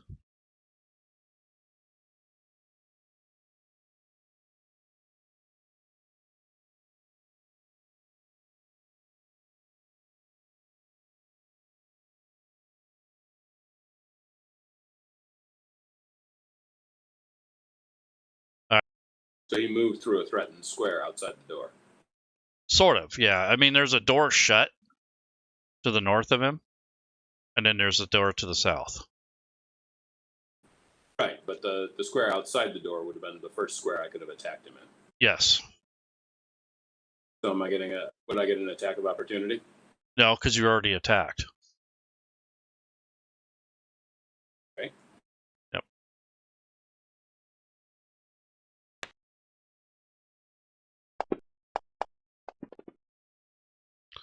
And that he comes like kind of like lazily slaps you with his arms.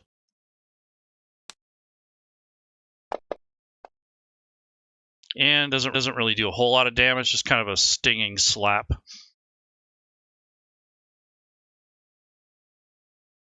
All right.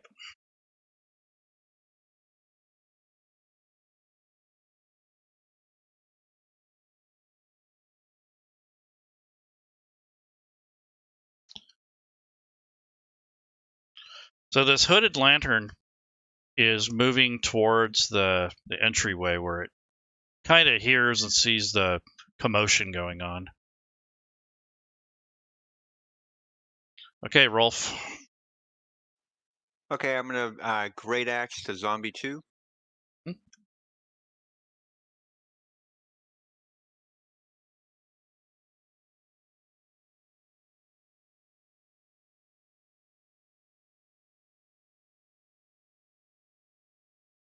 Wow. Okay. And then I'm gonna close the doors in between us and the hooded lantern. Okay.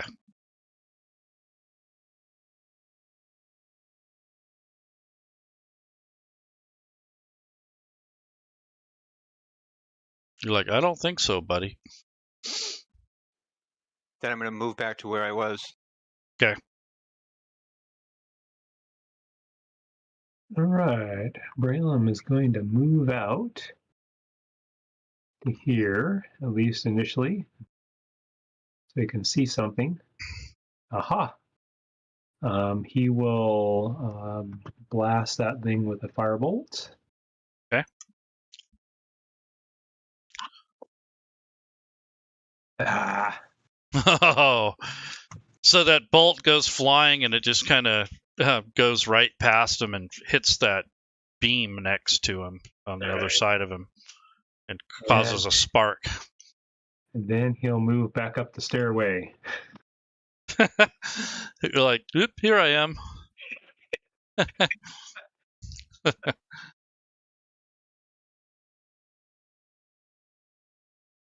Anything else? Dish thing here. Oh, there we go. All right, Gimbal.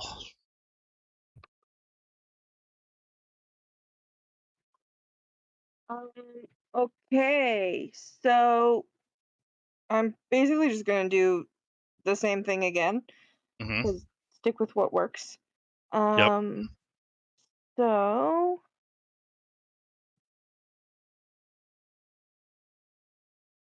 we do that, and then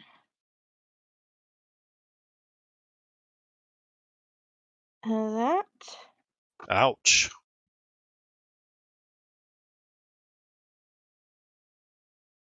And then I will hide again. Okay. You're lucky it hasn't noticed you. Yeah. It is definitely Just got arrows coming out of the ether. yeah.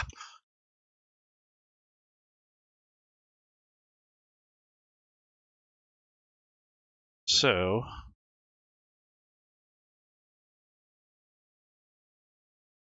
Zombie 1 moves closer. Zombie 8 moves in and he attacks Rolf.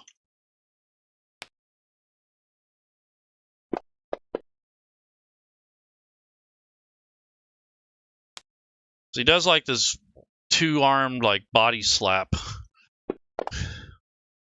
Just kind of rakes down and smacks you on the shoulder. Okay, Gandrin.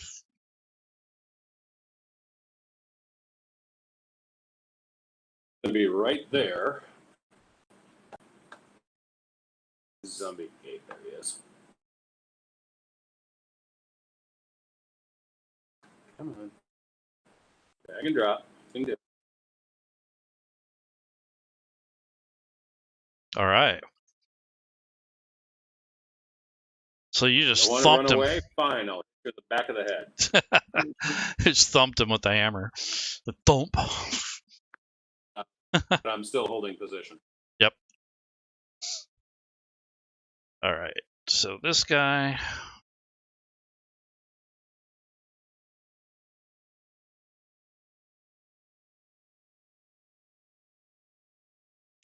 All right. So we're going to take a break. So we'll return at the top of the hour. Oh, okay. So you use the restroom, whatever you got to do, and we'll resume play. Finish up the second half. Okay, awesome. Okay? Sounds good. Thank you. Yep. You bet.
I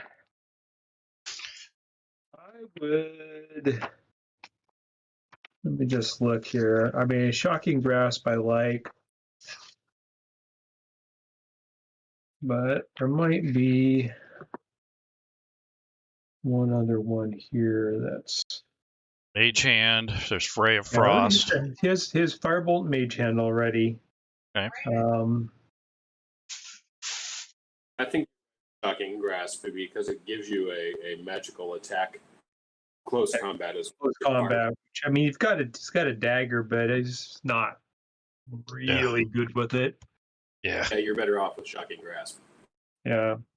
Especially the other one, I guess, or maybe the other choice would be to take.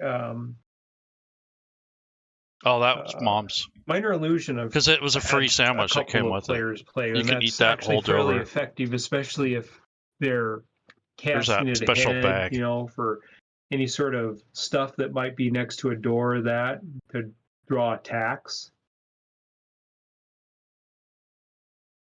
Or So what do you want? Yeah, I do Shocking Grasp. All right. So it's on your sheet now, so you're able to. Okay. Yep. All right. Are you again? What's that? I'm sorry.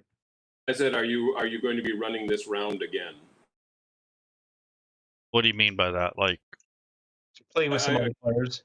Oh yeah, definitely. Because yeah, Sunday. my character's armor started out unequipped. Oh. On the character sheet. Lovely. I had to change because I had a 13 AC. Mm-hmm. Lovely. So you just might want to check that it stays equipped for the next round. Yep. I mean, someone could have unequipped that too from last time.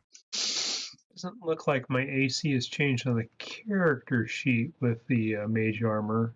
Mm-hmm. It doesn't change effects. Normally, don't change the character sheet. Oh, okay. Armor will, but effects or spells normally do it mathematically. Okay. So.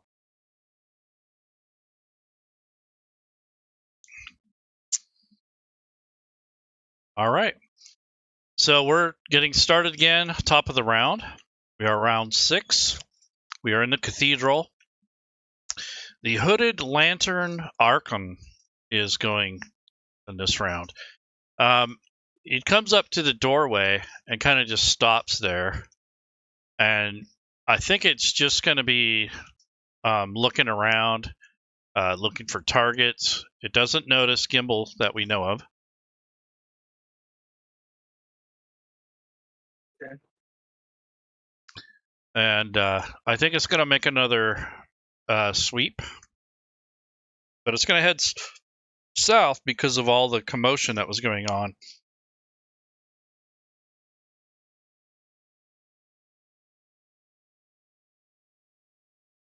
So it's moving that way. Probably to follow the congregation. Okay, Rolf.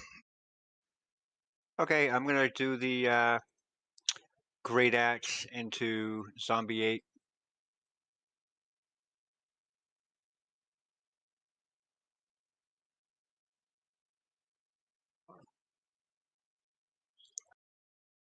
Nice. So that it takes another nick out of him. I'm going to stay where I am. I also noticed when you said that there wasn't there was some armor missing. I don't usually play a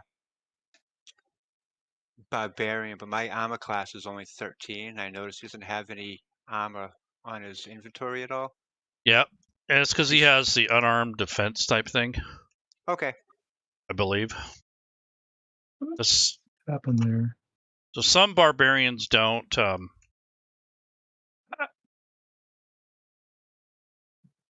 think it's the state of the. What's that? I think that is a base trait of the class. I don't think. Normally they would get a bonus from their con. Yeah. And their dex. Your con happens to be 15, and your dex you get +1 from 13. So you're getting it from that.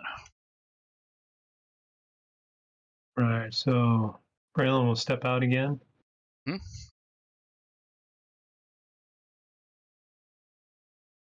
And take a look here. There it is. Oh, perfect. I'm going to firebolt that thing.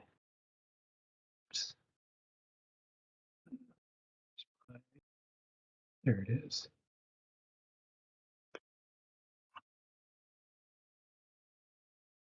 That's a little bit better. 14. Nice. Okay. I did hit. Okay. Come on. Something decent on damage. Really? Yeah, well. So it sputters and it changes color when the fireball hits it. It kind of just kind of flashes momentarily. It stops in its tracks though, so that may not be good. And then Braylon will move back up the stairs. Playing keep away from it. Pretty much. Well, maybe it'll come over and won't go after the civilian. Yeah, we'll let the halfling sit back and pick it off while you're teasing it. Well, does a lot more damage than I do. Are you done with your turn? There. Okay, Gimbal. Okay. It's right there.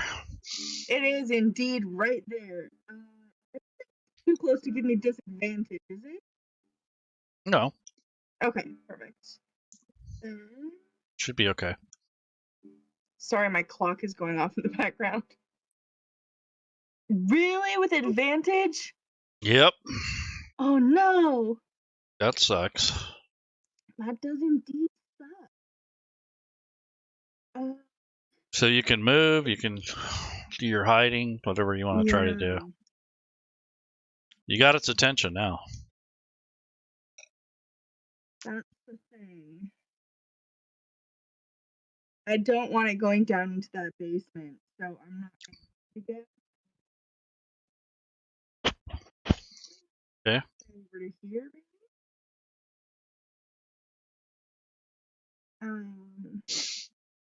And like nana nana boo boo. Taunt it. Effectively, yes. But I will take the dodge action. Okay. I don't think you can take the dodge action if you've already attacked. I can because I have. Oh yeah, cunning action. Yep. Got it. Yeah. Nice. Yep. And that will be it for me. Cool. All right. So this zombie comes in this doorway and kind of plows his way through here. I'm going to roll a 6-sided die. 1 to 3, he attacks Rolf. 4 to 6, he attacks Gandrin. And Gandrin it is.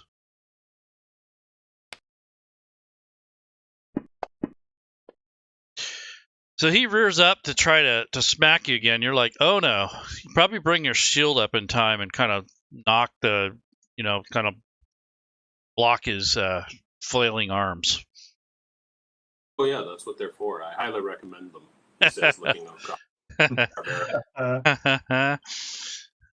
9 out of 10. This other one goes to hit the barbarian and is able to connect. And you can feel that sting of that nasty cold flesh smacking across your back or your shoulder. All right, Gandrin.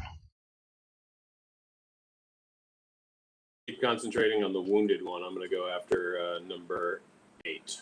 Okay. So.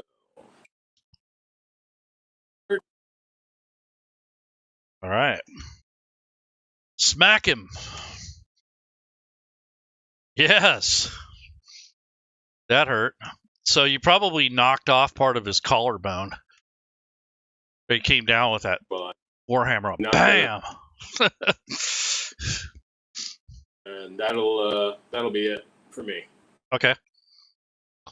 All right. So the hooded lantern is going to move in the direction of the rogue.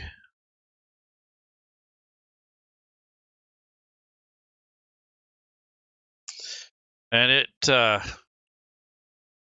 shoots this ray of dark energy.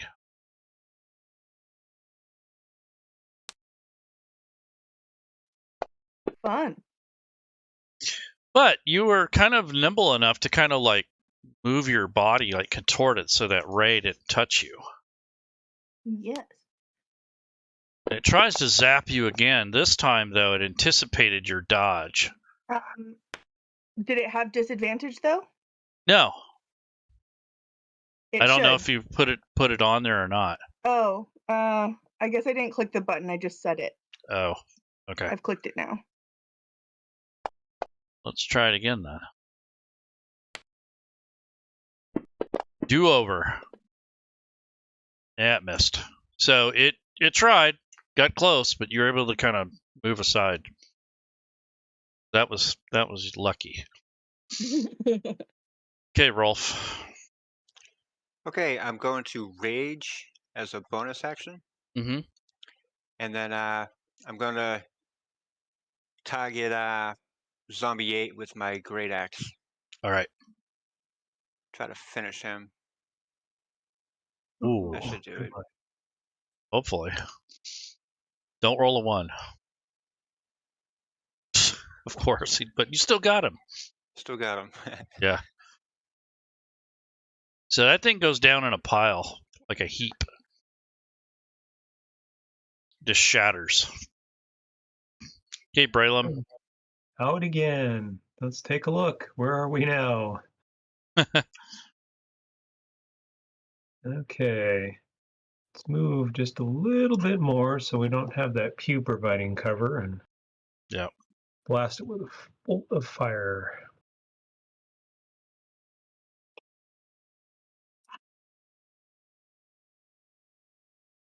Nice. See if we can exceed our damage from last time. Yeah, there's Nice. 9. That's great. Yeah, that flame just goes shooting across the aisle there, and it blasts into this guy. That flames and sparks coming out, and it turns kind of a yellowish red color. Gimbal, you can feel the heat from a little bit from that firebolt. All right.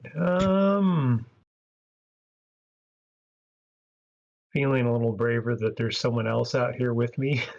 Let's see. Let's see. That was 15 feet. Let's go. Let's see. Can I make it to this corner? Yep. And behind that pew to get a little bit of cover. Yep. All right. We've got this. I know it. Very confident. Well, I'm looking for inspiration. I believe could one use of a my, bard right now. What was my when I set my mind to do something, I follow through no matter what gets in my way. I'm confident in my own abilities. And what I can do is still confidence in others. All right. If you want, pass your turn. Go. Gimbal.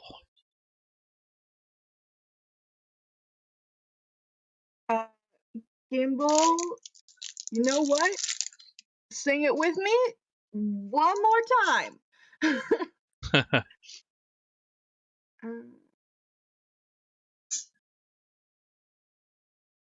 Is that okay? Yes. Yes.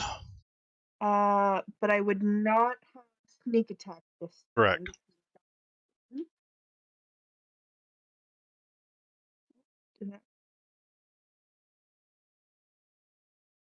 Ouch. Yay! Better than nothing. Exactly. You guys are whittling this thing away.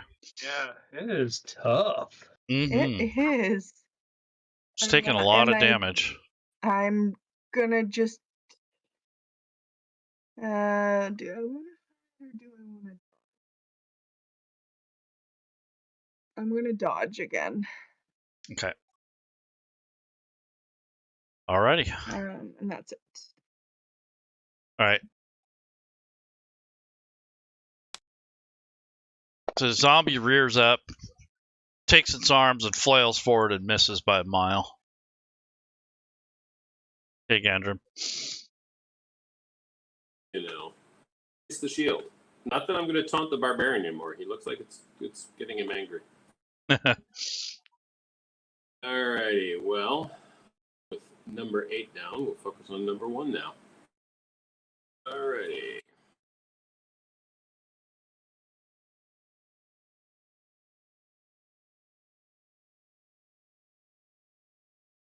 Oh, I wanted this. I saw that. Nice. Ready. So, got him, though. At least you thumped him. Yeah, and I'm going to hold position, so. All right. Okay. So this hood lantern moves over and it tries to basically touch you. I mean, it doesn't reach out, but it flies close to you. And you feel this, like, kind of this, kind of like a, how would I describe, like a sadness sweeping over you.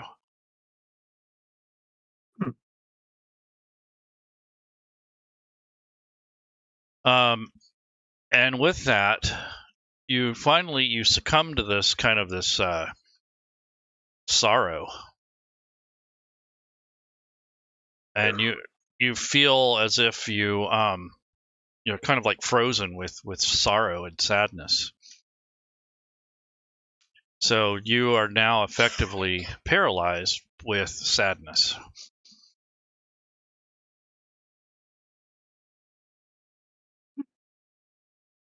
And then it moves up.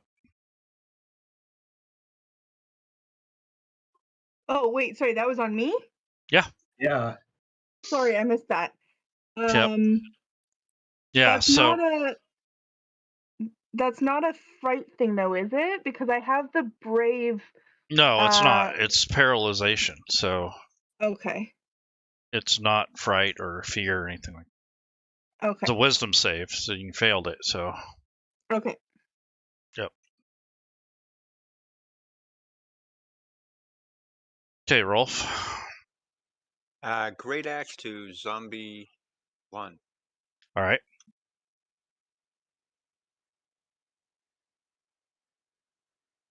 So there's the windup. And the hit. So that thing goes down into a heap. It just shatters and goes into pieces onto the floor. And then I'm going to move down and see, is there any other ones within view outside? No. They've all scattered. Okay, can I collect any of my javelins back from any of them out there? Sure. You want to take a round and do that, you can. Because they're not too far away. Okay, yeah. I'm missing 2. Can I just I'll collect 1? Yep. I know you do it by half. Okay, yep. That sounds good. Yep, fair enough. So you just kind of popped out, grabbed one of your javelins. Okay, Braylon. Move down a little bit so that I got a clear shot at it. Oops. Screen. Firebolt it. That's going to miss. And then I will move back here and get some cover. Okay. You hear the commotion on the other side of the doorway there. I hope you're doing well. We're not doing so well in here. Okay, Gimbal, you are paralyzed.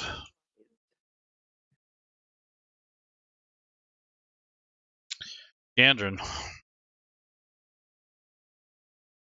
Do I make a saving throw at the end of my turn or anything for the paralysis? I'll take a look at it, but It doesn't say right off. Let me check. You're only paralyzed for 1 round, so Okay. it should go Perfect. off by your next turn. Okay, perfect. Yep. Thank you. Mm-hmm. Gandrin? Well, Ralph, there's nothing out there, you said? Not in Correct. the immediate area. Oh, you went to get javelins and came back, so let's assume. I'm Yep. going to wander through here and see what I see. Okay.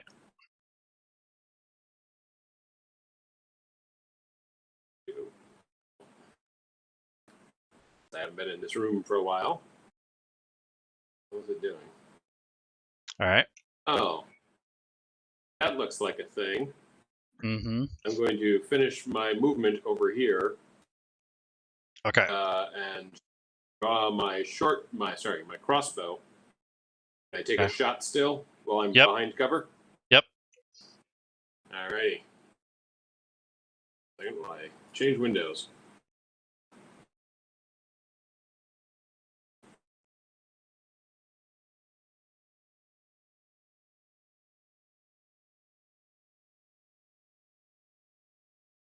Nice. Sweet. Not bad. And then I crouch right back down behind that pew. Okay. All right. So the hooded lantern thing, it moves towards Gandrin.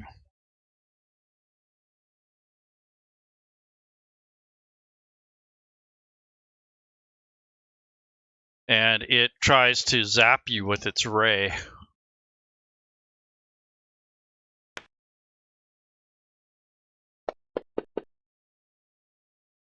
And the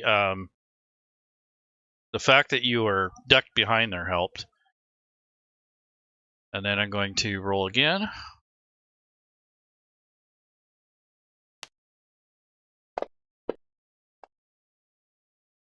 And both misses. So a little bit of cover helped, and the fact that you were able to position yourself in time before it can zap you.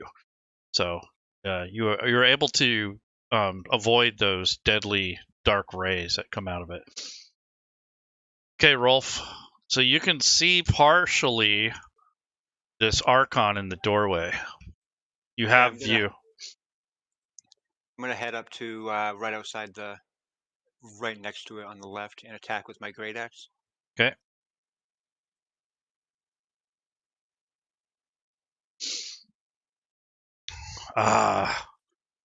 So you almost, you almost lose your axe there.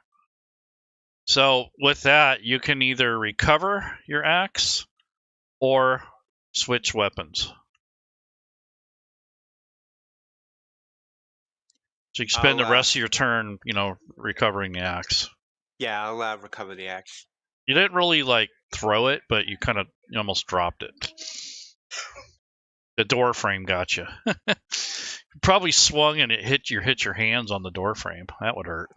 I'm not used to fighting indoors. Exactly. All right, Braylon.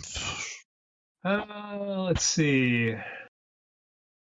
Oh, we got another attacker on there, so I think I will just do a firebolt on the lantern. And that looks like a hit. Sweet. 8 damage this time. I'm getting better. Nice. Yeah, you are. And let's move over to this corner and get some cover. All right. So you just kind of throw that bolt at it and take off. Yes. Well, that's my strategy. All right, Gimbal, you feel the kind of that sorrow kind of slip away, and you no longer feel held in place by it. It's kind of weird sensation. Yeah. Okay, perfect. Then I will just wipe the tears away from my face and pull out my short bow again. Sweet. Perfect. And you do have a You do have Rolf right there, so you can use your sneak attack damage. Okay, perfect. Try that.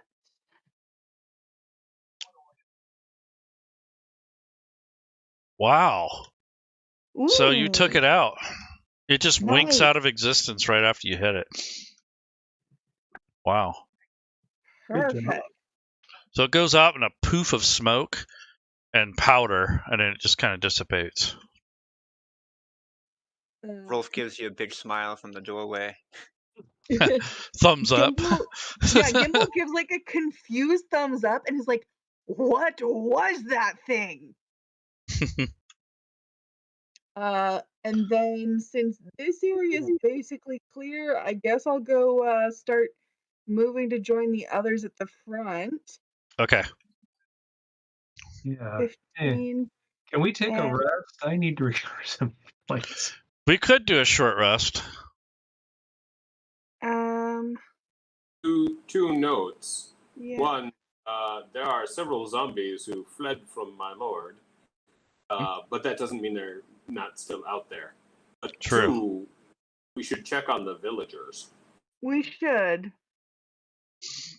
But that can be a casual kind of meander in their direction since we don't hear screaming coming from those stairs. That's right. I'll use my bonus action to take additional movement over to the stairs. Okay. Braylum, if you want to come over here and show me your wounds, we'll see what we can do. All right. Show me your hurt. Show me your hurt. Huge black spot that's covering half my body. Where's the boo-boo? Let me kiss it better. All right. Well, yeah, can't be that bad off. We're only second level. Yeah. So you guys really do want to take a short rest, right? I can save on the spells probably. I mean, I've got some hit dice I can burn, I believe. Yeah. And this is a pre-gen for one night. I'll just slap my potion of healing on you. Yep. And not only that, but you can recover one of your spells, by the way. Yeah. So All right, I'll give you a short rest. Short rest. Is there something that we click for this? On the front of your character sheet, on the front, there is a hit die on the bottom. Yep. You just roll that, and it'll allow you to. I just got my hooded lantern back. Okay. Oh, that's a death save. Hit die. What is Yep. it? Just double click that die, the HD. Ah, there it goes. Okay. Yep.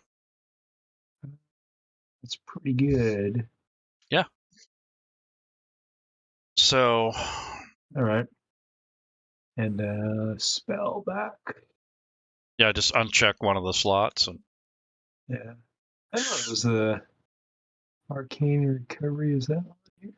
yeah, you just check that, like click the bubble. That just was a reminder. Oh, okay. All right. Yeah. One more first level slot. I can rule the world now.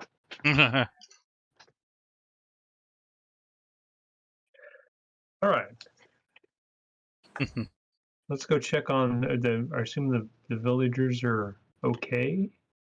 Yeah, so the Geriander guy, the priest, comes up from the stairwell, and he starts inviting the rest of the congregation to come up, the rest of the villagers. They all seem very grateful, and Geriander comes over and he applauds you guys for helping save the cathedral from that attack, and he wants to look into, like how this, what was behind this, and that Archon thing you guys had fought was interesting.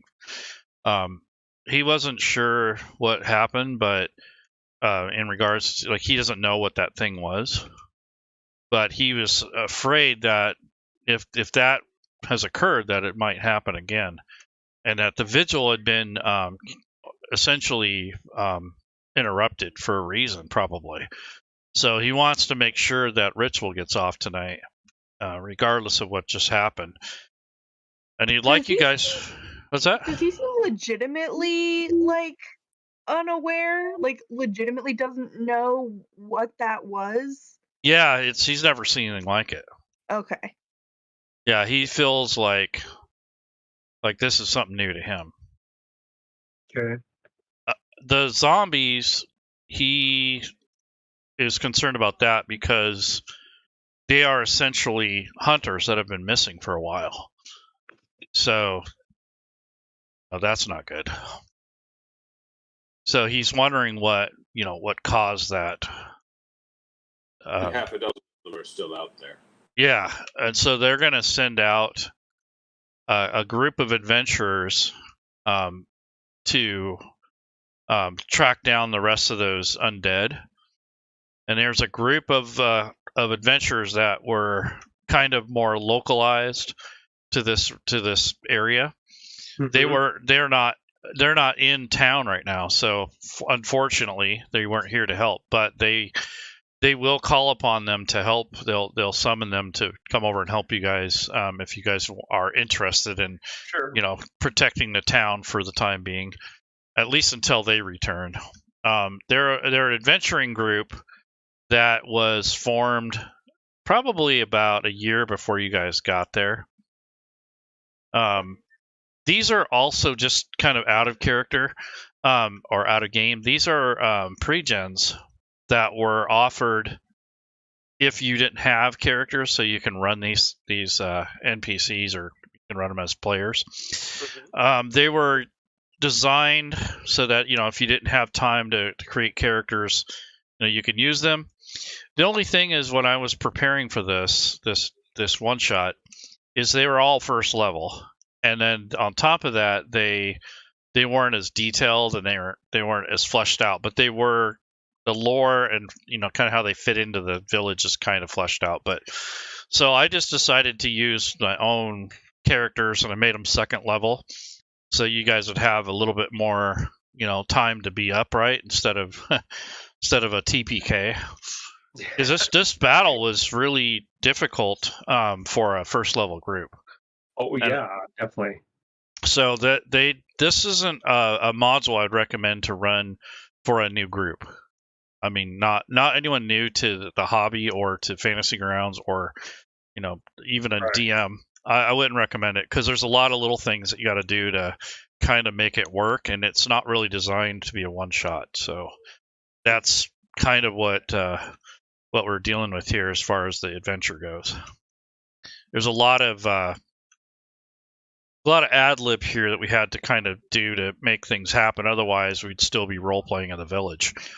Well, you made it work very well. Yeah. So the thing is that the more I run it, the better I'm going to get at it. There were some minor things that came up in play, like you noticed the armor class was low.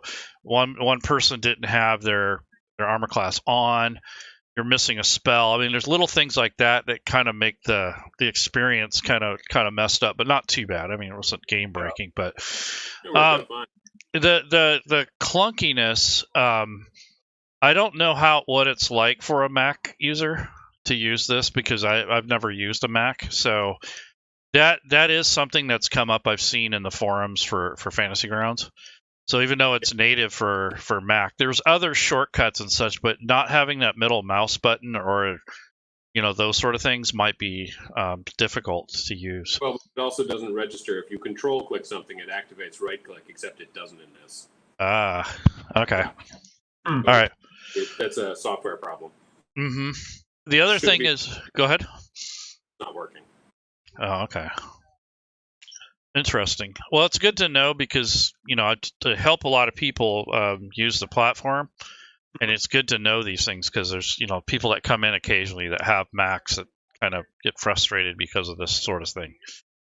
The other thing is that I wanted to. I don't know how you guys had your desktop set up, like for play, but if you are able to manage the windows and get around that part, it's not as clunky. But when you're not used to it and you're using a Mac, I guess it doesn't help. Like it can really be frustrating. So handy to have two monitors. Yeah, that helps with Discord and having that. But this is Fantasy Ground. That way I can see the map and I can see the log and the character sheet and the tracker all at the same time. Yeah, you can stretch the screen between two screens. The only thing is if they're not the same monitor or the same brand or whatever, it doesn't look that great. Yeah, they're the same resolution, so it's fine. They're not the same height, though. Yeah, so that can be a little problematic. And that is something that a lot of people complain that, I want to be able to break the character sheet out and all this other stuff. But it's a self-contained platform, so it's not web-based. So that's why. The other thing is the font. Sometimes that can be a little hard to read. There's no way to really adjust that without adding an extension. So that's another thing that most people have problems with. But all in all, it handles quite a bit of stuff, like this lighting, like concentration. If you use a concentration spell or an effect, it will keep track of that. So if you receive damage while you're concentrating on a spell, it'll roll the Constitution save, and if it fails, then any effect tied to that will dissipate. So it does stuff like that. And I like that you have multiple ways that you can target things. So you can do it on the battle map, you can do it on the combat tracker. But generally, most people use the map or they use the combat tracker. So if you're doing Theater of the Mind, you can actually run everything out of the combat tracker with no map. So there's that. But that's pretty much what I have for you guys. I don't have much else prepared. That was pretty much the majority of it. The segue of this adventure is that this I don't want to give away too much, but it basically sets the pace or sets into motion a bigger campaign event. So the Drow, you don't get to fight them right away, but they do start making appearances as you get further into the quest. There are a lot of supplementary books that go with the setting. So if you ever were going to play in this world, you have this Rise of the Drow campaign setting, but then you have all these other one-shot accessories that kind of go with it. So there's a lot of stuff that goes into this campaign world, and it's also for Pathfinder. So if you play Pathfinder, you can also use the original Pathfinder. But I kind of like the artwork was pretty cool. The map, it was okay. It's just the way it was implemented in Fantasy Grounds wasn't as smooth. That's why we get hung up on the walls and stuff. So that's something that they're going to work on. Definitely made note of that. But I hope you guys had a little fun and fun. Oh yeah, that was fun. Yeah, you guys did pretty good. Don't forget everybody to turn in your tickets on GenCon.com. I did already. So I want a refund. This sucked. I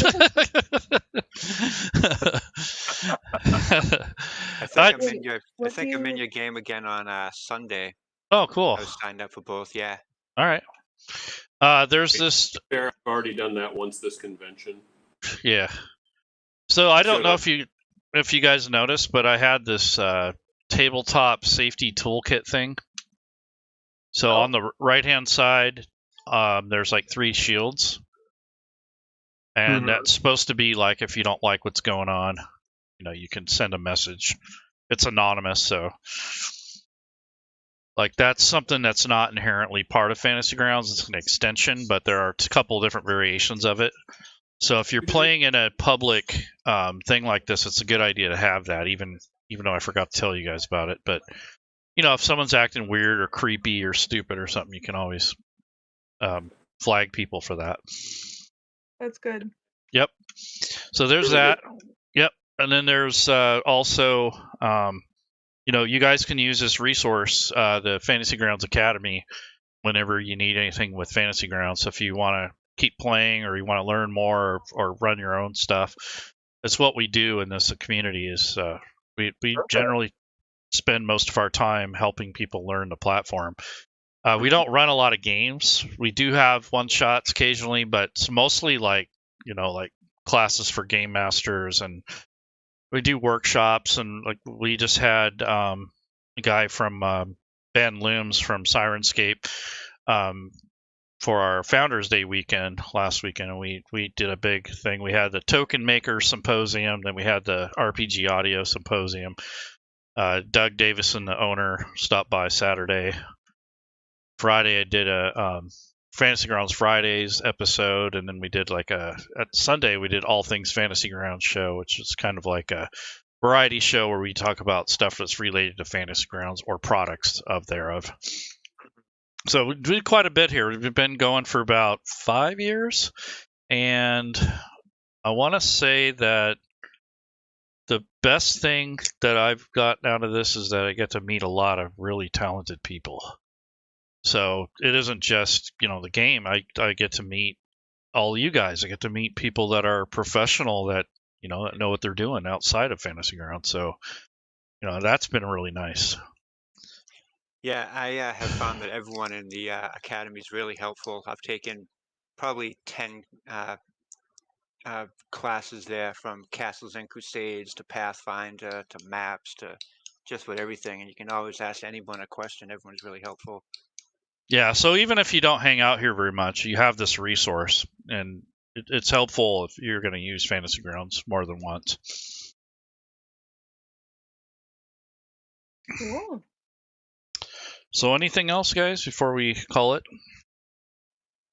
No, thank you. I'll see you on Sunday then. Yeah, look forward to it. Yeah, just a big thank you. Yeah, you take care, you guys.